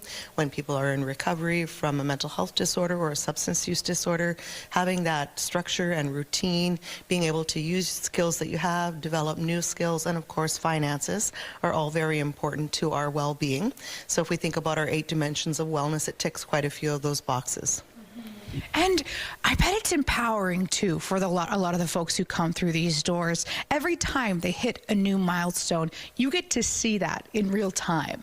Could you tell us about some experiences that you've had, even in the last little while? Sure, I can share a little synopsis of a success story. So back during 2020, when we were in the pandemic lockdowns, a young person came for some assistance with his employment, and he was struggling just because many businesses weren't hiring. So at that point, he decided to go back to school and get his grade 12. So he wasn't successful the first time. He experienced a substance use disorder and was homeless. So he went back to school, got his grade 12, and then went on to post-secondary and achieved certification in a trade. Then he came back to the program for some assistance to find a job with that new education, and we helped him get a casual position where that wasn't exactly what he wanted, but he said, I need to do something to get started, and I got a little update from him last week that he was promoted within his workplace and is making a significant amount of money, and so he's exited off of EIA disability and is very successful now. And this happens all thanks to people like her, people in this building, people like you for just being kind out there in the world. Okay, coming up in the 8 o'clock hour, we have more. Thank you, Ainsley. As we face months of darker days, an American company is pitching satellite technology that could lift some of the shadows. CTV's Gates Guarin has the details. Many of us are just starting to feel the effects of turning the clock back an hour. Not to change time anymore. Whatever, no, I never remember. I think it's the daylight that I would like to stay on and just keep on that forever. I like the change of time, like the daylight savings part of it. Now that we're losing sunlight in the evenings, some are wanting a little bit more sun. American company Reflect Orbital hopes to one day help by sending large mirrors into orbit to reflect sunlight back down to Earth. We got a lot of submissions from people in northern latitudes about whether or not this can be provided in winter to help with vitamin D reception. But we're not making any health claims, but we are happy to try those demos. It plans to demo the technology next year, starting with energizing solar farms in the evening. The concept already has some concerned. This is just a recipe for disaster on many levels. Physics and astronomy professor Phil Angil says beyond adding traffic to orbit, issues around light and air pollution, as well as ecology problems, could arise from adding light at times it naturally wouldn't exist. It would be weird. It would the brightness would not be constant through the night. There would be fluctuations up and down, and there would be activity all around you in the sky. Yeah, it would be a strange world. Despite the challenges ahead, the company stands behind its tech. We're really confident that when we show the demo next year and show the precision and control and explain how it works over time, that there's actually a world where these things can coexist quite well. And continue to explore other uses to shine a light on. Gates Gorin, CTV News, Edmonton.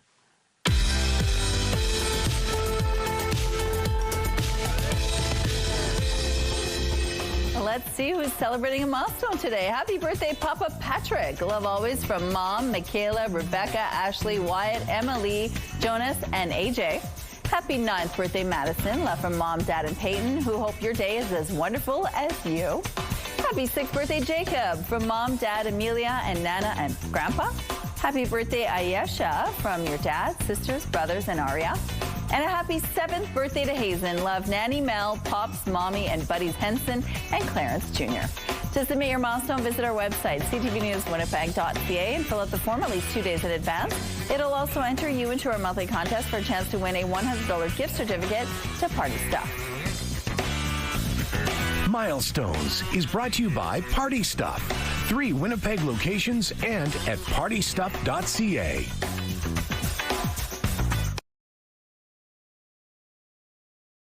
Weather is brought to you by Mr. Lube Plus Tires. Open late, ready when you are.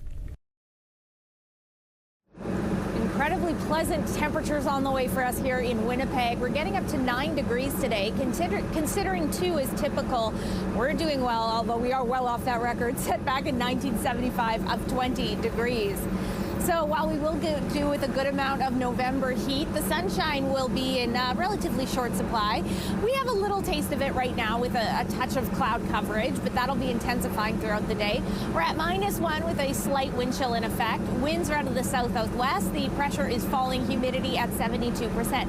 So let's start in the north and work our way down, shall we? Okay, the northwest, a good amount of sunshine for you. Temperatures peaking a few degrees above freezing, and that's also a few degrees above what's typical for this time of year. -2 is kind of where you're used to resting at around this time of year.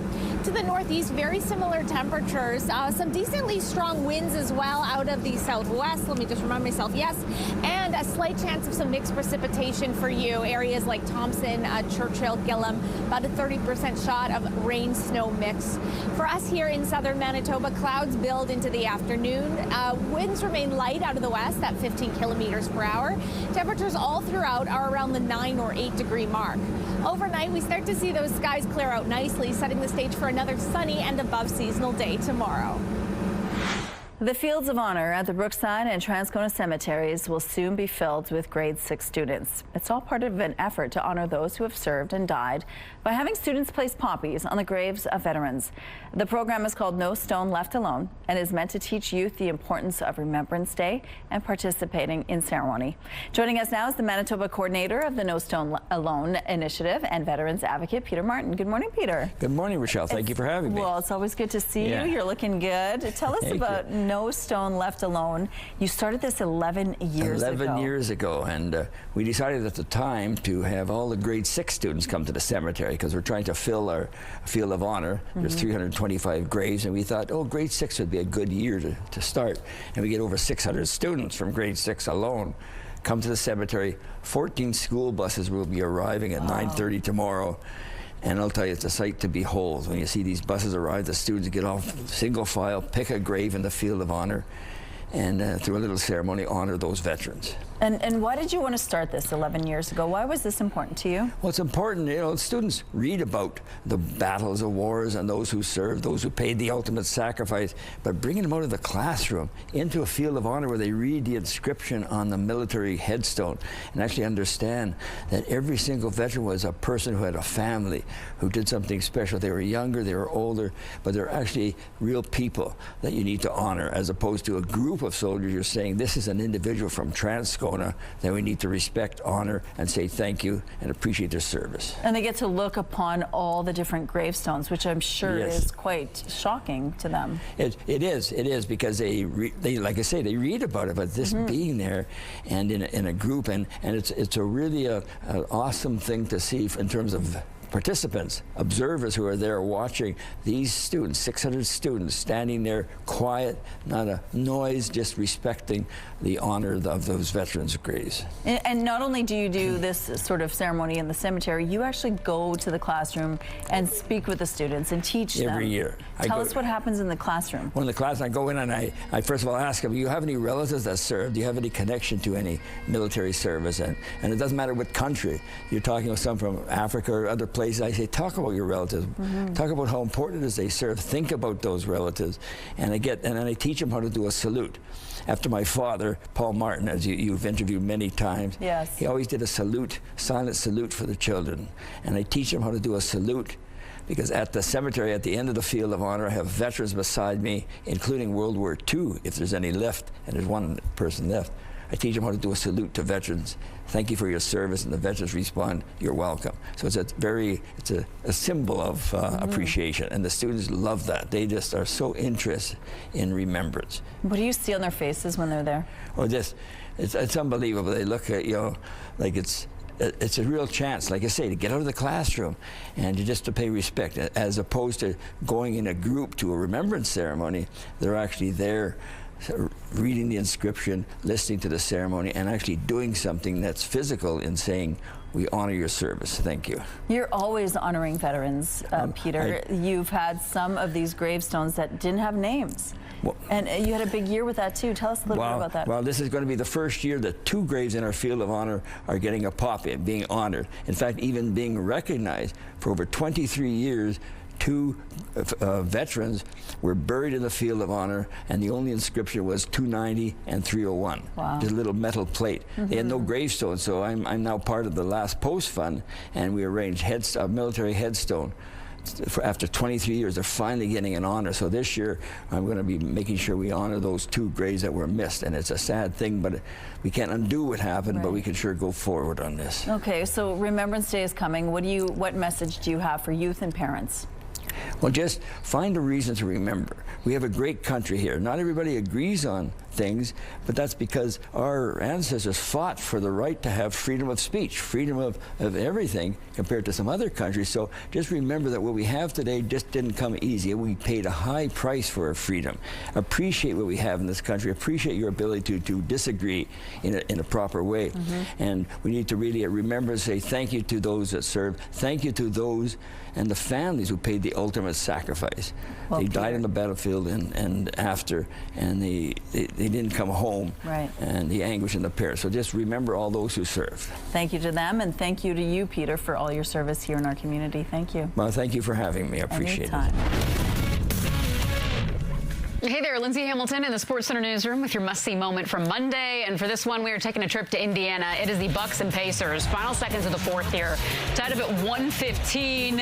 And Giannis Antetokounmpo working the clock, nails the fadeaway J at the buzzer. 33 points, 13 rebounds for Giannis. The Greek Freak just silencing the crowd and claiming your must-see moment. And hot off that win, the Bucks will be in Toronto tonight to face the Raptors on TSN. Coverage begins at 7 p.m. Eastern, 4 Pacific. That's all for now from the Sports Center newsroom. Have a tremendous Tuesday.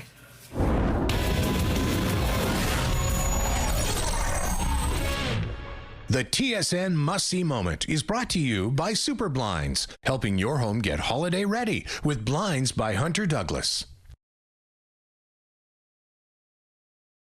It's Tuesday, November the 4th. Arson outbreak. This latest attack on a Logan Avenue store was caught on video. What police are saying may be behind the recent surge.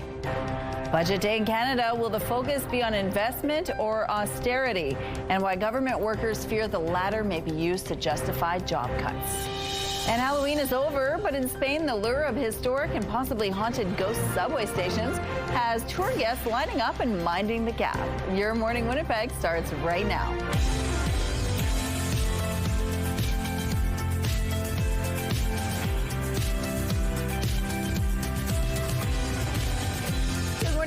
It's 8 o'clock. Thank you so much for being with us here on Your Morning Winnipeg. We have at 8:15, we're going to tell you about the Dance Hall of Fame, and we have a few inductees from Manitoba that are going to be recognized this morning. We're going to tell you more about some of those dancers, as well as one who will join us in studio. Cool. 2, actually. But the weather is looking pretty good today. You know what? If you want to take a few steps outside, do a little dance, enjoy, it is pretty gorgeous. Very inviting indeed. A little bit overcast, but our temperatures remain mild, -1. With that wind chill in effect, it does feel a little closer to -4. A couple clouds, as you can see. Winds are out of the south-southwest at 10 kilometers per hour. Pressure falling. Humidity sitting at 72%. So yes, we're dealing with a couple clouds to kick us off. Those will only intensify as the day progresses. Meanwhile, northern Manitoba, nice and clear. You'll likely deal with a little bit more in the way of sunshine than we will here in southern Manitoba. Meanwhile, we will see those clouds break up as well, as they first must intensify for us here in the south. They will start to clear out overnight, as is the case through much of Manitoba, setting the stage for a lovely sunny day tomorrow. However, after that nice kind of sunny break, if you will, midweek, we are tracking an Alberta clipper coming in there from the west. That is likely bringing a good chance of some rain or mixed precipitation to southern Manitoba overnight Thursday, likely lasting through much of the day. However, we got a couple of really gorgeous days to get through before we arrive on umbrella territory. 9 degrees today. Considering 2 is a typical high, we're doing pretty well. Overnight, we lose a good amount of heat with temperatures dipping down to -1. And then tomorrow with the sunshine, a high of 6 degrees. Although we start to see those overnight lows slip even further. By the time we get to Thursday with that rainfall, we're at a high of 5. Your weather art of the day, this one drawn by Sai, just 4 years old, asking for that rain to go away so Sai can play. You get your wish today, Sai, but get that umbrella ready. Thanks for sending that in. And if you have any weather-themed artwork from your kids, we would love to see them. Send the photos to that email address on your screen, and we're going to be featuring one every day here on Your Morning Winnipeg. The Weather Art of the Day is brought to you by 103.1 Virgin Radio. A Winnipeg business owner says a fire at a Logan convenience store is just the latest in a series of arsons tied to demands for money. The store went up in flames last week, and the whole incident was captured by a surveillance camera. In the security video submitted to CTV News, you can see 2 individuals wearing masks walk into the Logan convenience store, one holding what appears to be a gun and pointing it at the clerk. While that individual holds the clerk off, the other spreads liquid from a gas can on the floor. Then the other person throws something that ignites a blaze just after the clerk was ordered to leave. This is the latest in a string of fires that have struck a number of small businesses, including several restaurants like the Bougie and Johnny G's. Winnipeg police said Friday they aren't necessarily connected. Different fires have different motivations. They can be extortion, intimidation, and they can be fraud. And we have to consider all of that evidence, and we have to prove or disprove that motivation. Police also said Friday they're optimistic they will have more answers in the near future. Today's federal budget could be bad news for government workers. I think the writing was on the wall before the election on that. I don't know what the severity is going to be. We have no real idea. I hope the cuts aren't as severe. I went through the 2012 workforce adjustments. The Liberals have been selling their budget as a mix of investment and austerity. Austerity could come in the form of job cuts to the public sector. Finance Minister François-Philippe Champagne has already said the civil service needs to be brought back to a sustainable level. The minority Liberals will need help from one of the opposition parties to pass the plan. Canada is launching a formal dispute against Stellantis for moving its vehicle production out of the country. If you make promises and then walk away, you will be held accountable. Industry Minister Mélanie Joly announced the 30-day dispute resolution process, which will be aimed at recovering taxpayer money and returning production to the facility. Joly says the company must be held accountable for breaking its promises. Last month, Stellantis decided to move production of its Jeep Compass from Brampton to Illinois, which prompted the federal government to threaten legal action. Canada is now capping how many vehicles Stellantis and GM can import tariff-free into Canada. If you think commuting is scary, you should check out the ghost stations in Spain. To celebrate its 100-year anniversary, the Barcelona metro system opened 2 abandoned subway stations to the public. Both are no longer in service and are rumored to have a haunted past. City authorities say opening the stations is a good way to remember the city's history. Here's what's happening now on the St. James Bridge. It looks like things are slower moving in this part of the city, especially heading eastbound, but overall we have no issues to tell you about at this point. Traffic is brought to you by Mr. Lube Plus Tires. Open late, ready when you are. Let's go back now to Ainsley McPhail, who's been telling us all about some of the programs and resources available at CMHA. Good morning. Good morning, Rochelle. Well, we've already talked about addictions and recovery, but we haven't really touched on those first steps. And for so many Manitobans and their families, they're dealing with this along the mental health journey. Devin Rimet joins us now to tell us all about what that really looks like. Please, Devin, let us know. Yeah, thank you. So substance use and mental health, again, as we talked about today, affects thousands of Manitobans, and it impacts individuals, family members, and entire communities. So CMHA, Manitoba and Winnipeg, we really pride ourselves on really working with communities, supporting them, and trying to figure out what programs and services we want to offer to individuals to help support them through this. So through consultation with community members, we've developed 2 really great, impactful programs to really support Manitobans in substance use and mental illness challenges. So the first program I'm going to talk about briefly is the early recovery program that we have here at CMHA. So this program is a kind of a first step for folks who are looking to start their recovery journey, which is really great. So maybe this is their first round of trying to figure out what recovery looks like to them. Maybe it's their second, third time. Regardless, we're here to support. So what we want to do is support individuals by helping them develop some skills, build community, so that they can take that into their next step. So this is a pre-treatment group. So these are for folks who are, again, looking for that first step, or maybe waiting for a bed at a different treatment facility. So what they'll do is they'll come in for about a 6-week program once a week, and then we will support them to develop those skills, develop community. And we've seen individuals take those skills and really apply them into their next step.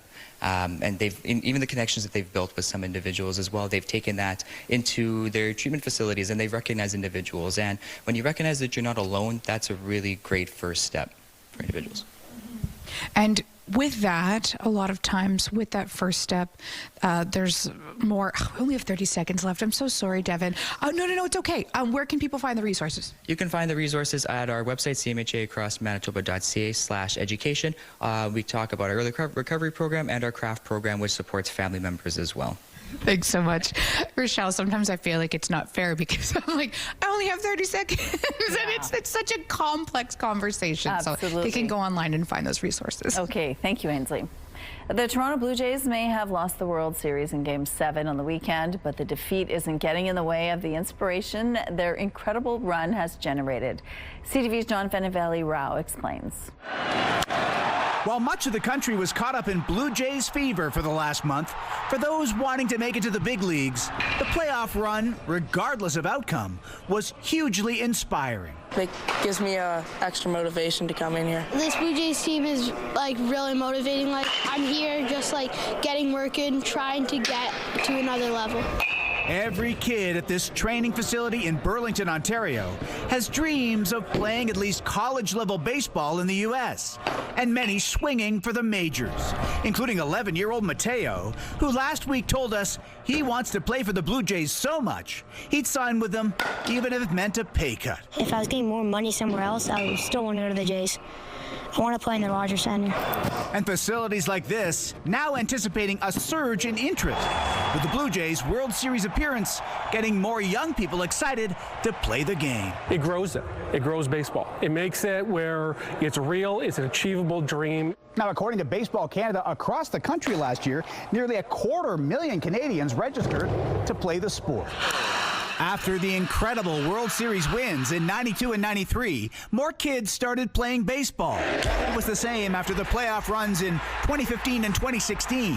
And now another bump is expected in the spring. It's exciting. I mean, it creates some capacity challenges for us to be able to handle, all the people that want to start to play baseball, but that's a good problem for us to have. Baseball Canada notes the girls' side of the game has also seen significant growth in recent years, and that too could see a boost. And it's hoped, thanks to the interest generated by the Jays, there may be more Canadian stars on the field in the years to come. John Venivalle-Rao, CTV News, Burlington, Ontario. The Bathfitter Live Eye is brought to you by Bathfitter, your bath and shower experts for more than 40 years. Mother Nature hitting it out of the park today in terms of our temperatures, although we are at a bit of a sluggish start. It's -2, that wind chill making it feel a tad bit cooler. Bit overcast, but certainly lovely just the same. Winds are light out of the south-southeast. The barometric pressure is falling. The humidity sits at 81%. We're going to be continuing to deal with those above seasonal values today, as evidenced by the mild conditions currently across Manitoba. 4 degrees in Morden and Winkler. That's higher than a traditional high for this time of year. Hovering at the freezing mark in Portage and Gimli. Same goes for you folks in Fisher Branch. Over in Brandon, -2 degrees this hour. Similar values in effect in northern Manitoba. A little bit chillier in the Paw at -1, but Churchill already up above the freezing mark at 1 degree. So we're dealing with some cloud coverage that'll build into the afternoon, while northern Manitoba stays relatively clear. A good amount of sunshine for you to enjoy. Certainly when you put the kids on the bus today, it'll be cloudy and mild. 4 degrees as they head off, 8 as they take lunch, and and 3 under that high of 9 degrees with little in the way of sunshine. The good news is these skies start to clear off nicely overnight with -1 degree and those light winds continuing, setting the stage for a very sunny Wednesday to come with a high of 6. However, we're starting to see those overnight lows drop off a little bit. Thursday, likely pretty soggy thanks to an Alberta clipper pushing in from the west, bringing rainfall off and on throughout the day, a high of 5. That should clear off nicely on Friday with a high of -2, and a mix of sun and cloud. We are pirouetting into a break, but stay with us. Some Manitoba dance royalty joins us later.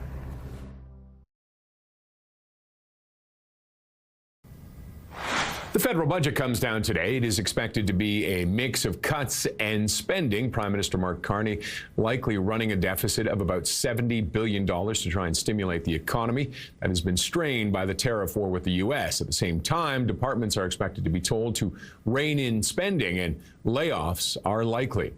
Palantir Technology shares fell in pre-market trading on today, taking a breather after rallying more than 170% this year. The data analysis software company raised its full-year forecast and reported third-quarter results that beat expectations. While analysts are broadly positive on the report, they flag concerns over the stock's premium valuation.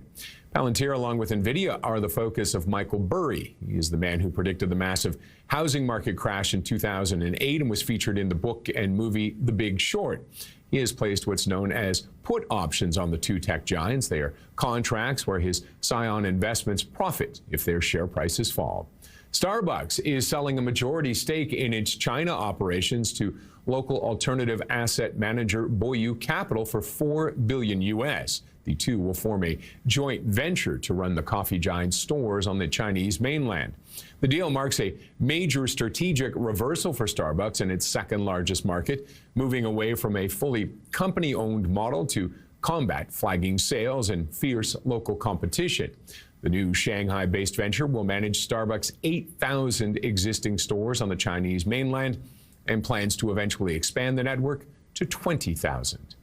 Those are your morning business headlines. For BNN Bloomberg, I'm Roger Peterson.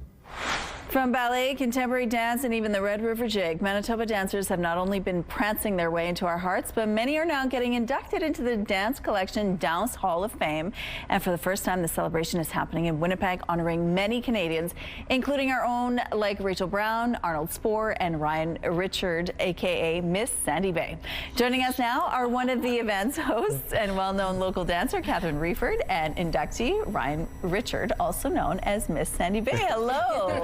Hi Richard, Ryan Richard. Richard, yes. Ryan Richard. And it's I Miss apologize. Sandy Bay all the way from Crane River, where they give her. Yes.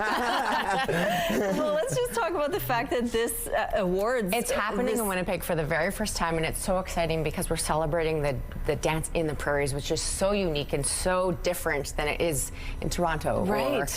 Or, you know, eastern of us. So it's like all the prairies, like from Edmonton to Winnipeg, and just with amazing people, amazing inductees. Arnold Spohr, who was my mentor, who trained me every morning from 6 to 9, every morning in the morning at the RWB, and would only let me pay him with cashews. Oh my gosh. So like it's super important for me to do this. And like Rachel Brown and Ryan Richard. Yes. And you know, Brian Webb and all these people from Edmonton, the Shumka dancers. So with this, we're not just like celebrating the past. We're being inspired for the future of Canadian dance. So it's really exciting, cool. and it creates the history, and it's the Dance Collection Dance collects the history and puts it so everybody can have access to it, which is amazing. Okay, so Ryan, let's go back a little bit here. You have the 8-time Men's World Jigging Championship. Yes. You've won the Men's Champion 15 times at Festival du Voyageur. Oh, yes. You perform in drag as Miss Sandy Bay wearing platform heels. Yeah. And you do it so eloquently. Tell us how dance began for you. When did it all begin? Well, it all began in my Jolly Jumper. It started really at a young age with my family, my brothers and sisters dancing around, and my mom and their brothers and sisters. And you never stopped. And I never stopped, and I just kept going, and it was just something I really enjoyed doing. You know, it just always brought the family together, and just, yeah, I really enjoyed. And finding out you're getting inducted, what does that mean to you? I'm still in shock by it because I don't even know what to take of it because I work. Yes, yeah. Like Rachel Brown is like, and Arnold Spohr. Like those are really huge names to me.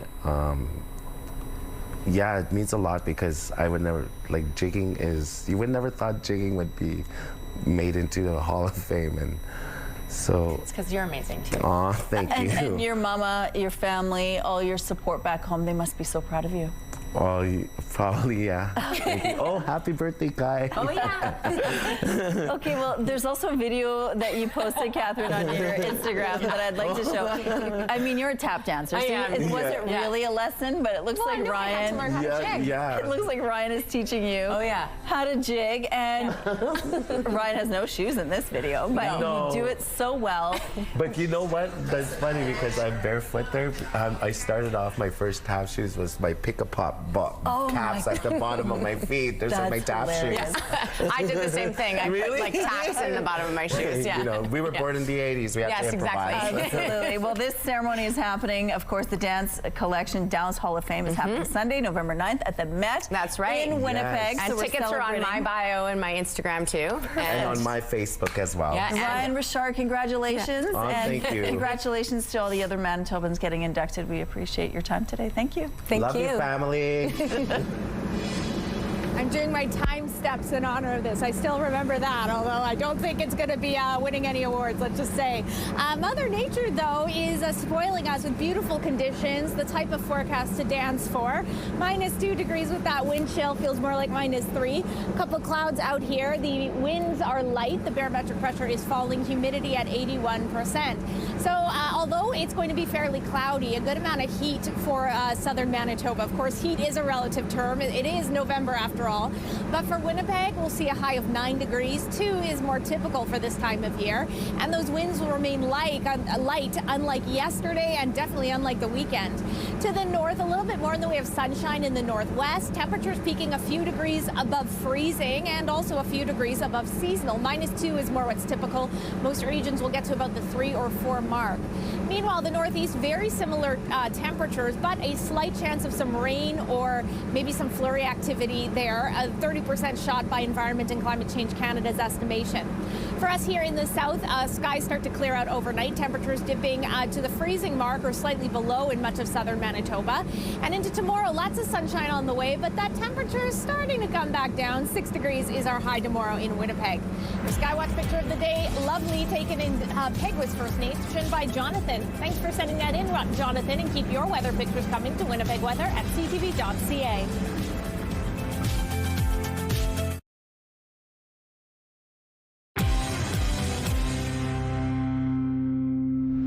Good morning. You don't see this at a typical burger stand. Come and grab your burgers. It's all plant-based. Yeah, no worries at all. That was the Prince of Wales 2 years ago promoting the winner of his Earthshot prize, Not Pla, short for Not Plastic. The company makes containers using seaweed and plants. Business for Not Pla took off after that win. The company says it has now replaced 30 million units of plastic. This year's Earthshot ceremony is tomorrow. Winning companies will get a £1 million prize. I'm getting hungry just looking at this. What a delicious treat we're going to be whipping up for you. Josephine Arma joins me from Manitoba Chicken. And what is this dish? It looks so good. Yeah, so for today we're making our chicken tortellini bake, which is a super quick and easy meal to put together. It uses just one pot, which is great because you don't have to wash a lot of dishes, and it's perfect for any great night meal. Okay, so what are our steps to put this together? Perfect. So in this bowl here we have 2 chicken breasts that I've just cubed up and cooked with a little bit of salt and pepper, and then we have our chicken tortellini in here. So what we're going to do, Terry, I'm going to get you to dump this into our larger bowl here. You got it. So again, both of these already cooked, so then really when it goes in the oven, it's just probably a matter of warming, right? That's right, it just comes all together. So here we have our cubed chicken, and I'm gonna get you to just add that in. And this comes together really fast. I'm going to ask you this. Did you cube the chicken before you cooked it? Or I once did. it was done? Okay. So this is a great time saver that you can do a day ahead or before you prep. So it also means if you're cooking it in the smaller pieces, it doesn't take as long to cook, That's right? exactly How did you cook it? Is this? Yeah, so I just cooked it up on the stovetop with a little bit of olive oil and a little bit of salt and pepper, and it came together really quick and easy. Okay, and then once you do that, I mean, if you make up a big batch, then you can just kind of keep it around and then throw it into recipes like That's this, exactly right? it. Yeah, nice. So next I'm going to have you add some of our spaghetti sauce. Okay. So we're going to leave about 1 cup into the container, so just add a little bit at a time. Okay. Perfect. Like a half portion kind Yes, of? that's Yep. perfect. Got it. And I'm going to get you to just combine all of that together. And let me ask you this, and I'm not calling you out, but you didn't even get fancy with that, did you? You opened a jar? That's exactly it. Yeah, see? A great pantry staple item. Time saver and everything. So this All is right. a great meal because instead of doing a lasagna, this is quite easy and easy to put together. So what we're going to be doing is layering with the tortellini, with the different cheeses, and it's going to be really easy and quick at the end. Okay, all right. So if we're layering, I'm not going to dump all of this in, right? That's exactly right. So we're just going to put half of the amount into our dish. It's heavy. I'm going to tip it, and you're going to awesome. Do that. Perfect. So we're going to add half of the amount into our dish. Okay. And then we're going to add our ricotta cheese. So we're going to add half of that into our dish there. Excellent. Awesome. All right. And we're then going to throw this together quickly because we don't want to run out of time, and we'll basically, we'll do this. Awesome. Half of it, yeah.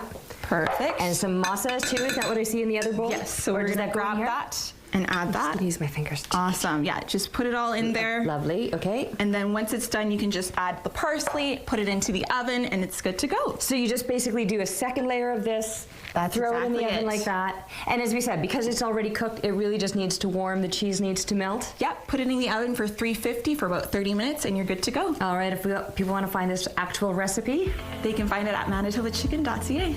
There you have it. This segment brought to you by Manitoba Chicken. Discover delicious and nutritious recipes at manitobachicken.ca. Your Morning Winnipeg. Coffee is brought to you by Robin's Donuts, your favorite stop. Get outside and enjoy that morning cup with a side of Mother Nature because it's so gorgeous out there. -2 degrees, slightly cooler with the wind chill, bit overcast, light winds, barometric pressure falling, humidity at 81%. So good news, bad news. Good news is it's going to be warm. Bad news, if you love the sunshine, we're not going to be getting a lot of it today. You can kind of see why on our radar. Good amount of cloud coverage as we kick off the day. It will intensify as well.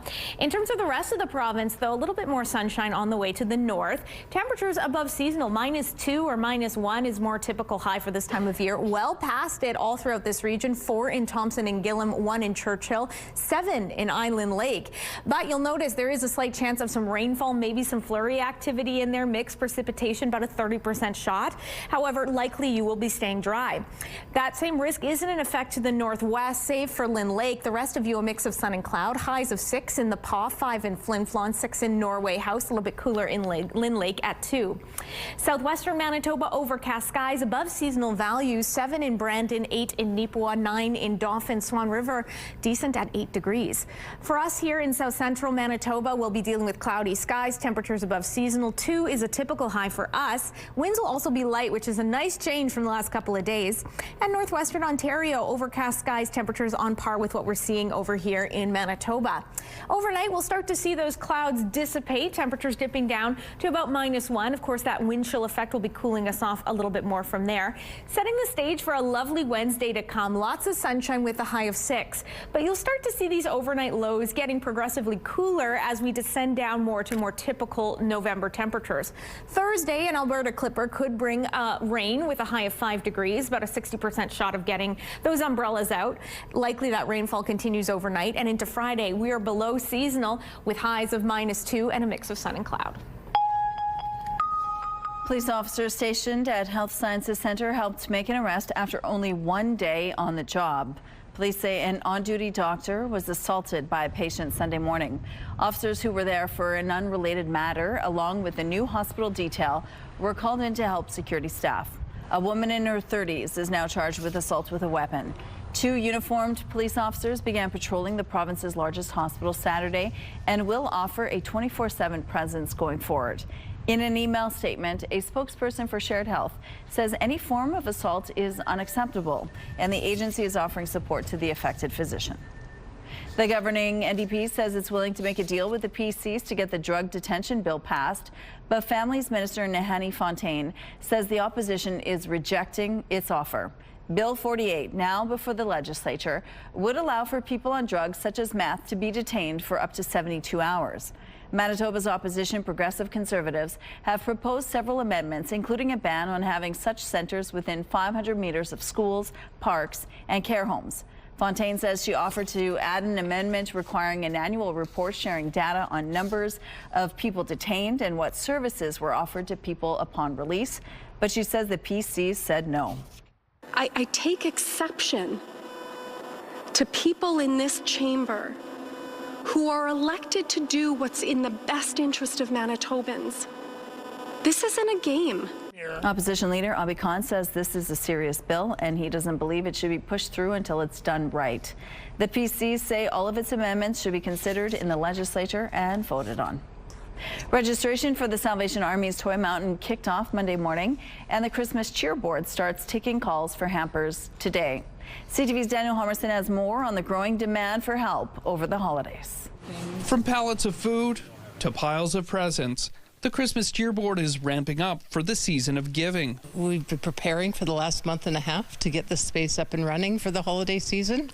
Next thing you know, we'll be opening our doors and opening our phone lines. According to a Food Banks Canada report, Manitobans made nearly 65,000 trips to food banks in March alone, a number that's jumped up 17% since last year. That could mean another record-breaking campaign for the Cheer Board, who dished out more than 21,000 hampers in 2024. On a day-to-day, we're going to receive probably between 500 and 600 hamper applications, and you multiply that over the course of around 32 days, it becomes pretty significant. Phone lines to apply for a hamper open Tuesday morning, and Executive Director Shauna Bell says seniors who live alone, newcomer families, and parents who just need a little help over the holidays top the list of applicants. There's no formula behind who's in need, but it's just an opportunity for us to be able to help them out and give them a little bit of a lift up at what can be a really challenging time of the year. The Cheer Board's not the only organization rolling into the holidays. Registration for the Salvation Army's Toy Mountain launched Monday. You don't have to be faced with these impossible choices. Is it pay rent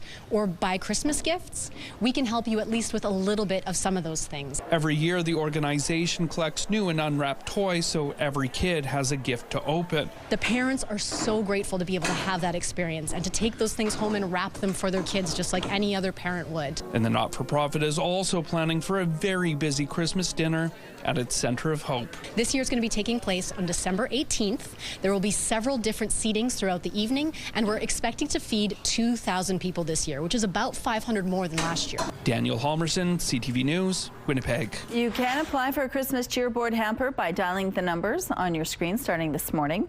You'll need your Manitoba Health Card number when you call. Details on how you can donate or volunteer can be found at christmascheerboard.ca. To register for the Salvation Army's Toy Mountain, visit pdh.linktofeed.ca or call 204-946-9491. The organization is kicking off collection season at this year's Santa Claus Parade. They'll have donation bins set up around the city. Here's a look now at what's happening in traffic along Donald Street. Things look good here. No issues to tell you about in the drive this morning. And let's look now at your gas prices. The Canadian average is $1.33. The provincial average is slightly lower at $1.26. In Winnipeg, the average is $1.26 as well. And the lowest price in Winnipeg is $1.16. All this info is on GasBuddy.com. The Price at the Pump is brought to you by the Kidney Foundation. Help by donating your card today. For our question of the day, we wanted to know, how do you care for your mental health? Lori says, among other things, she shuts off her phone and internet, goes outside, cleans, and breathes. Marlene says, I help others with mental health, and some days the caregiver needs a day to themselves. Adding a nature drive is the best. Marcy tells us she makes crafts out of resin and hardener. This one is a memorial basketball. Thank you so much for your responses. Let's go now to Ainsley McPhail, who's live at the Canadian Mental Health Association. And you've been telling us throughout the morning about some of the resources and programs available to anybody struggling right now. Good morning, Ainsley. Good morning, Rochelle. And we all have mental health. Some of us struggle with illnesses and more challenges than others, but there are ways to cope, and there are barrier-free resources here at the Canadian Mental Health Association. Haley is joining us to tell us about some of those educational pieces. You've got something in your hand. What's that from? Yes. So here at CMHA, our recovery college is really this umbrella term. So we have services that are very low barrier for folks, meeting them where they're at. This is actually one of our pumpkins that participants painted last week for mindfulness painting. So just one example of the many courses that we offer here, as well as our amazing services. Mm-hmm. What else can people expect? Yeah, so in our courses, we really pride ourselves in offering that sense of community for folks. So people will oftentimes come here, you know, find their family, really make strong, lasting connections, and take skills away that they can implement the next day in their daily lives. Mm-hmm. And relationship building, too, is involved in that community piece. How does that empower others? Mm-hmm. So relationships are so important, and being able to recognize that you're not alone in your struggle, and learning about, you know, mental health education, and whether that's about recovery or if you are experiencing OCD, hoarding, substance use challenges, we really do have something for everybody here. So we can be that first stop for people. Mm-hmm. And they all have their own individual issues. But you mentioned the mindfulness piece. Why is that so integral? So mindfulness is really about just experiencing the moment as it is without judgment. And so that is an incredible first step for folks to just really move internally and focus on the present moment without judgment and just experiencing their emotions. Mm-hmm. Do you have any quick story you'd want to share with our audience? One of our impact stories, one of my favorite stories, is we had a participant come to our courses, find her sense of community, find her family, and now she actually gives back to our learning center through offering, she's a co-facilitator for our crochet course. And so she has found impact and meaning and is now sharing her love of crochet with other people. Oh, so good to hear, and it's so good to be around someone like yourself who's helping so many people. Really appreciate this conversation. Okay, if you at home are struggling, there is help out there. Okay, so head to a link on our website for more details. Just reach out and make that call. Support you. Yeah, absolutely. Thank you, Ainsley. Let's go out to the rooftop now. Doesn't look like much of a breeze out there, Catherine. No, you know what? As opposed to the weekend when those winds were fast and furious, it is very light in terms of our winds, mild temperatures, not a lot of sunshine though. It's -2, that wind chill making it feel slightly cooler, overcast. Again, those light south-southeasterly winds, not picking up a ton throughout the day either. The pressure falling, humidity sits at 81. So for us here in southern Manitoba, yes, clouds will be the name of the game, as will above seasonal values. For us here in Winnipeg, that's 9. 2 is what's seasonal. Winds will remain light. Meanwhile, to the north, more in the way of sunshine for many parts of that neck of the province, excuse me. Also above seasonal temperatures for you, that's peaking around the 3 or 4 degree mark. Considering -2 is a typical high, you are just loving life, I would imagine, in terms of the heat. Although you'll deal with a mix of sun and cloud in the northwest, there is a slight chance for some mixed precipitation in the northeast. So areas like Toronto, Thompson, Churchill, Gillam, there we go. 30% chance of some mixed precipitation. Likely you're staying dry. For us here in the south, we'll see the clouds roll in overnight. Temperatures hovering at or just below the freezing. Winds remaining light. Tomorrow, a beautiful sunny day ahead, above seasonal again. For Winnipeg, that's a high of 6. However, the rainfall is likely on Thursday, so grab those umbrellas. Alrighty, I'm going to go inside. We're going to pay a couple bills, but stay with us. So much more Your Morning Winnipeg still to come. Weather brought to you by Blinds Are Beautiful, helping your home get holiday ready with blinds from Hunter Douglas.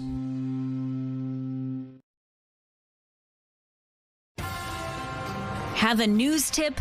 When you see news happening, let CTV News Winnipeg know. Text your tips, pictures, and videos to 10400. That's 10400. Message and data rates may apply. As we approach Remembrance Day, Canadians are finding ways to honor the men and women who have made the ultimate sacrifice for this country. An Ontario retirement home has found a way to pay tribute with something small that will make a big impact. CTV's Katie Griffin has the story. All right. Inside these boxes, You're gonna need more cards. Yeah. Precious cargo. I did 225 myself, and It's been a joy to do them for the kids. Noella Claroux is a resident at Kentville Retirement Living. She and others knitting hundreds of Izzy dolls. We had a knitting club on Tuesday, and we all got together and we all knit. The dolls, symbols of friendship and peace, are named after Master Corporal Mark Isfeld. He was killed by a landmine while on tour in Croatia 31 years ago. Before his death, his mom made dolls he distributed to children wherever he went. We have 883 Izzy dolls with us today. His legacy living on. It's amazing. In one swoop, they've given us more dolls than we raised all of last year. The group donating the dolls to the Canada Aviation and Space Museum. So what we do with them is after November, we pile them together and we send them over to Health Partners International Canada, HPIC, who use them as packing materials for their medical kits that they send out to places in need. Dolls are then distributed to local children. And of course, I had to hop on board. We had so many donations of wool, every different color and kind, and it was just fun to pick out different ones and make our own creations. It's something to do together. A lot of these ladies would knit in their room before, and now they come and they gather in the main lounge and they knit together. Making a big impact, one tiny doll at a time. Really like a picture of kids receiving them to put up in our home. Katie Griffin, CTV News, Ottawa.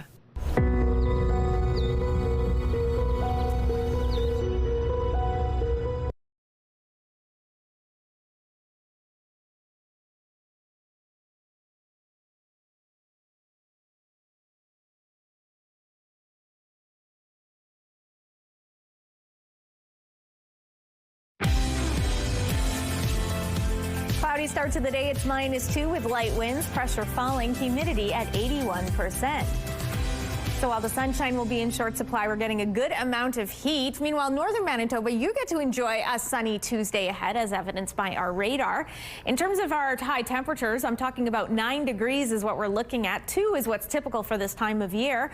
As we see those clouds start to build into the afternoon, they do break up nicely into the overnight hours. Temperatures dipping down to -1 as we start to see those winds ease even more. Into tomorrow, though, lots of sunshine. If you're missing it today, hang on till tomorrow. 6 degrees is our high. However, that's when we start to see these overnight lows start to inch down, indicating what's to come. -2 overnight with some chance of some rainfall. That's because an Alberta clipper moving in from the west brings a decent likelihood, about a 60% shot of some rainfall on Thursday with a high of 5 degrees. If we get it, that'll continue overnight as temperatures dip even cooler to -4. And then into Friday, we're back under the clouds, but that heat is gone, if you will. -2 is our high, below seasonal, below freezing, and then Saturday much the same under cloudier skies. We do get that sunshine back to close out the weekend with a high of -5. Ontario's premier remains unapologetic about the province's anti-tariff ad that led to a breakdown in Canada-U.S. trade talks. Doug Ford says the ad spurred debate in the U.S. Senate, but others aren't so sure. CTV's Siobhan Morris reports. Trade barriers hurt every American worker. A week after it was pulled from U.S. TV networks, there's bigger bluster from the premier defending his anti-tariff ad featuring the voice of former President Ronald Reagan. There's never been an ad in the history of this world that has seen 12.4 billion views. On Friday, the Prime Minister revealed he hadn't wanted the ad to run at all. Did you inform Mr. Ford that this is something that you did not want to go forward with? Yes. Doug Ford doesn't want to fall into what he calls a bear trap of explaining who said what. I had a different recollection of our conversation. Sharing that Mark Carney did keep up the pressure. He called me from Asia a couple times and said, pull the ad. Not relenting until after trade talks with the U.S. abruptly stopped. No deal is better than a bad deal. And that's what President Trump wants. While Ford is unrepentant. I did apologize to the president. President was offended by the act, or by the ad, rather. Ford calls the I'm sorry the Prime Minister's prerogative, but it's not something you'd catch him doing. I'll never apologize to Donald Trump, ever. They put me on a stretching rack, I wouldn't apologize. The yeas are 50, the nays are 46. Ford credits the ad with reviving debate on tariffs in the U.S. Senate. Donald Trump has stopped the discussions because a TV ad hurt his feelings. 4 Republicans jumped over and voted against tariffs on Canada. But those are Republicans who'd already spoken out against tariffs before the ad was on television. It didn't sway any votes in the Senate. Right? It wasn't the greatest ad in human history. It was an unforced error. I wish the Premier would spend as much time developing a jobs plan for Ontario as he is looking at the number of views on his ad. Worried about communities like Ingersoll, where GM is ending production of an electric delivery van because of low demand. I want to tell you what one of the members said to me. He said, this ego clash is killing us. Despite all the back and forth over the ad, the Premier insists his relationship with the Prime Minister is still strong, and he believes Mark Carney is doing his best to reach a trade deal for Canada. At Queen's Park, Siobhan Morris, CTV News. The Manitoba Baseball Hall of Fame is out with its list of this year's inductees. Baseball is a very passionate sport in our province, has been for many years, and we like to honor our past and ensure our future by recognizing people who've contributed to the sport over the years. The Hall of Fame recognizes Manitobans who have advanced the sport in our province. This year's class includes 7 individuals. Their names are up on your screen. Many are accomplished baseball players who moved on to coaching, such as Brandon's Nate Andrews or Daryl McElroy from Darlingford, or were passionate lifelong volunteers such as Lorna Robertson from Hamiota, whose service dates back 70 years. Team inductees this year include the Winnipeg South Chiefs AAA Pee Wee Bantam team, who posted an astounding 63-0 record between 2008 and 2010. And going back a little further, the 1973 Western Manitoba Junior All-Stars are being inducted for their silver medal performance at the Canada Summer Games. The class of 2025 will officially be inducted at a banquet in Morden in June. Tickets are available online. We all know the Jays didn't win, but one lucky fan sure did, taking home the biggest 50-50 jackpot in baseball history. Eric from Oshawa, Ontario, won the grand prize of $21 million. The Jays Care Foundation announced the winner Monday morning. The rest of the funds will go to support baseball programs for children in First Nations and Indigenous communities, as well as people with physical and cognitive disabilities. Rooftop arrangements provided by Lacoste Garden Center. Salon services provided by Essentique Spa Salon. Before we send you on your way, we're going to show you some fun video. People has named its sexiest man alive in 2025. It's Jonathan Bailey, who's having a big year. He will be in the second part of Wicked, which comes out later this month. He was also in Jurassic Park Rebirth. Don't forget Bridgerton. And this is the 40th year People has told us who's the sexiest man You won't alive. Stand for that Bridgerton erasure on this show. And then some people carve them, others drop them, but this giant pumpkin was donated. That's Henry, a resident at a Northern Ontario polar bear habitat, and he's approaching a 1,200-pound pumpkin. It took the big bear a couple of minutes to warm up to the giant treat, but when he did, he carved it up as well as any jack-o'-lantern.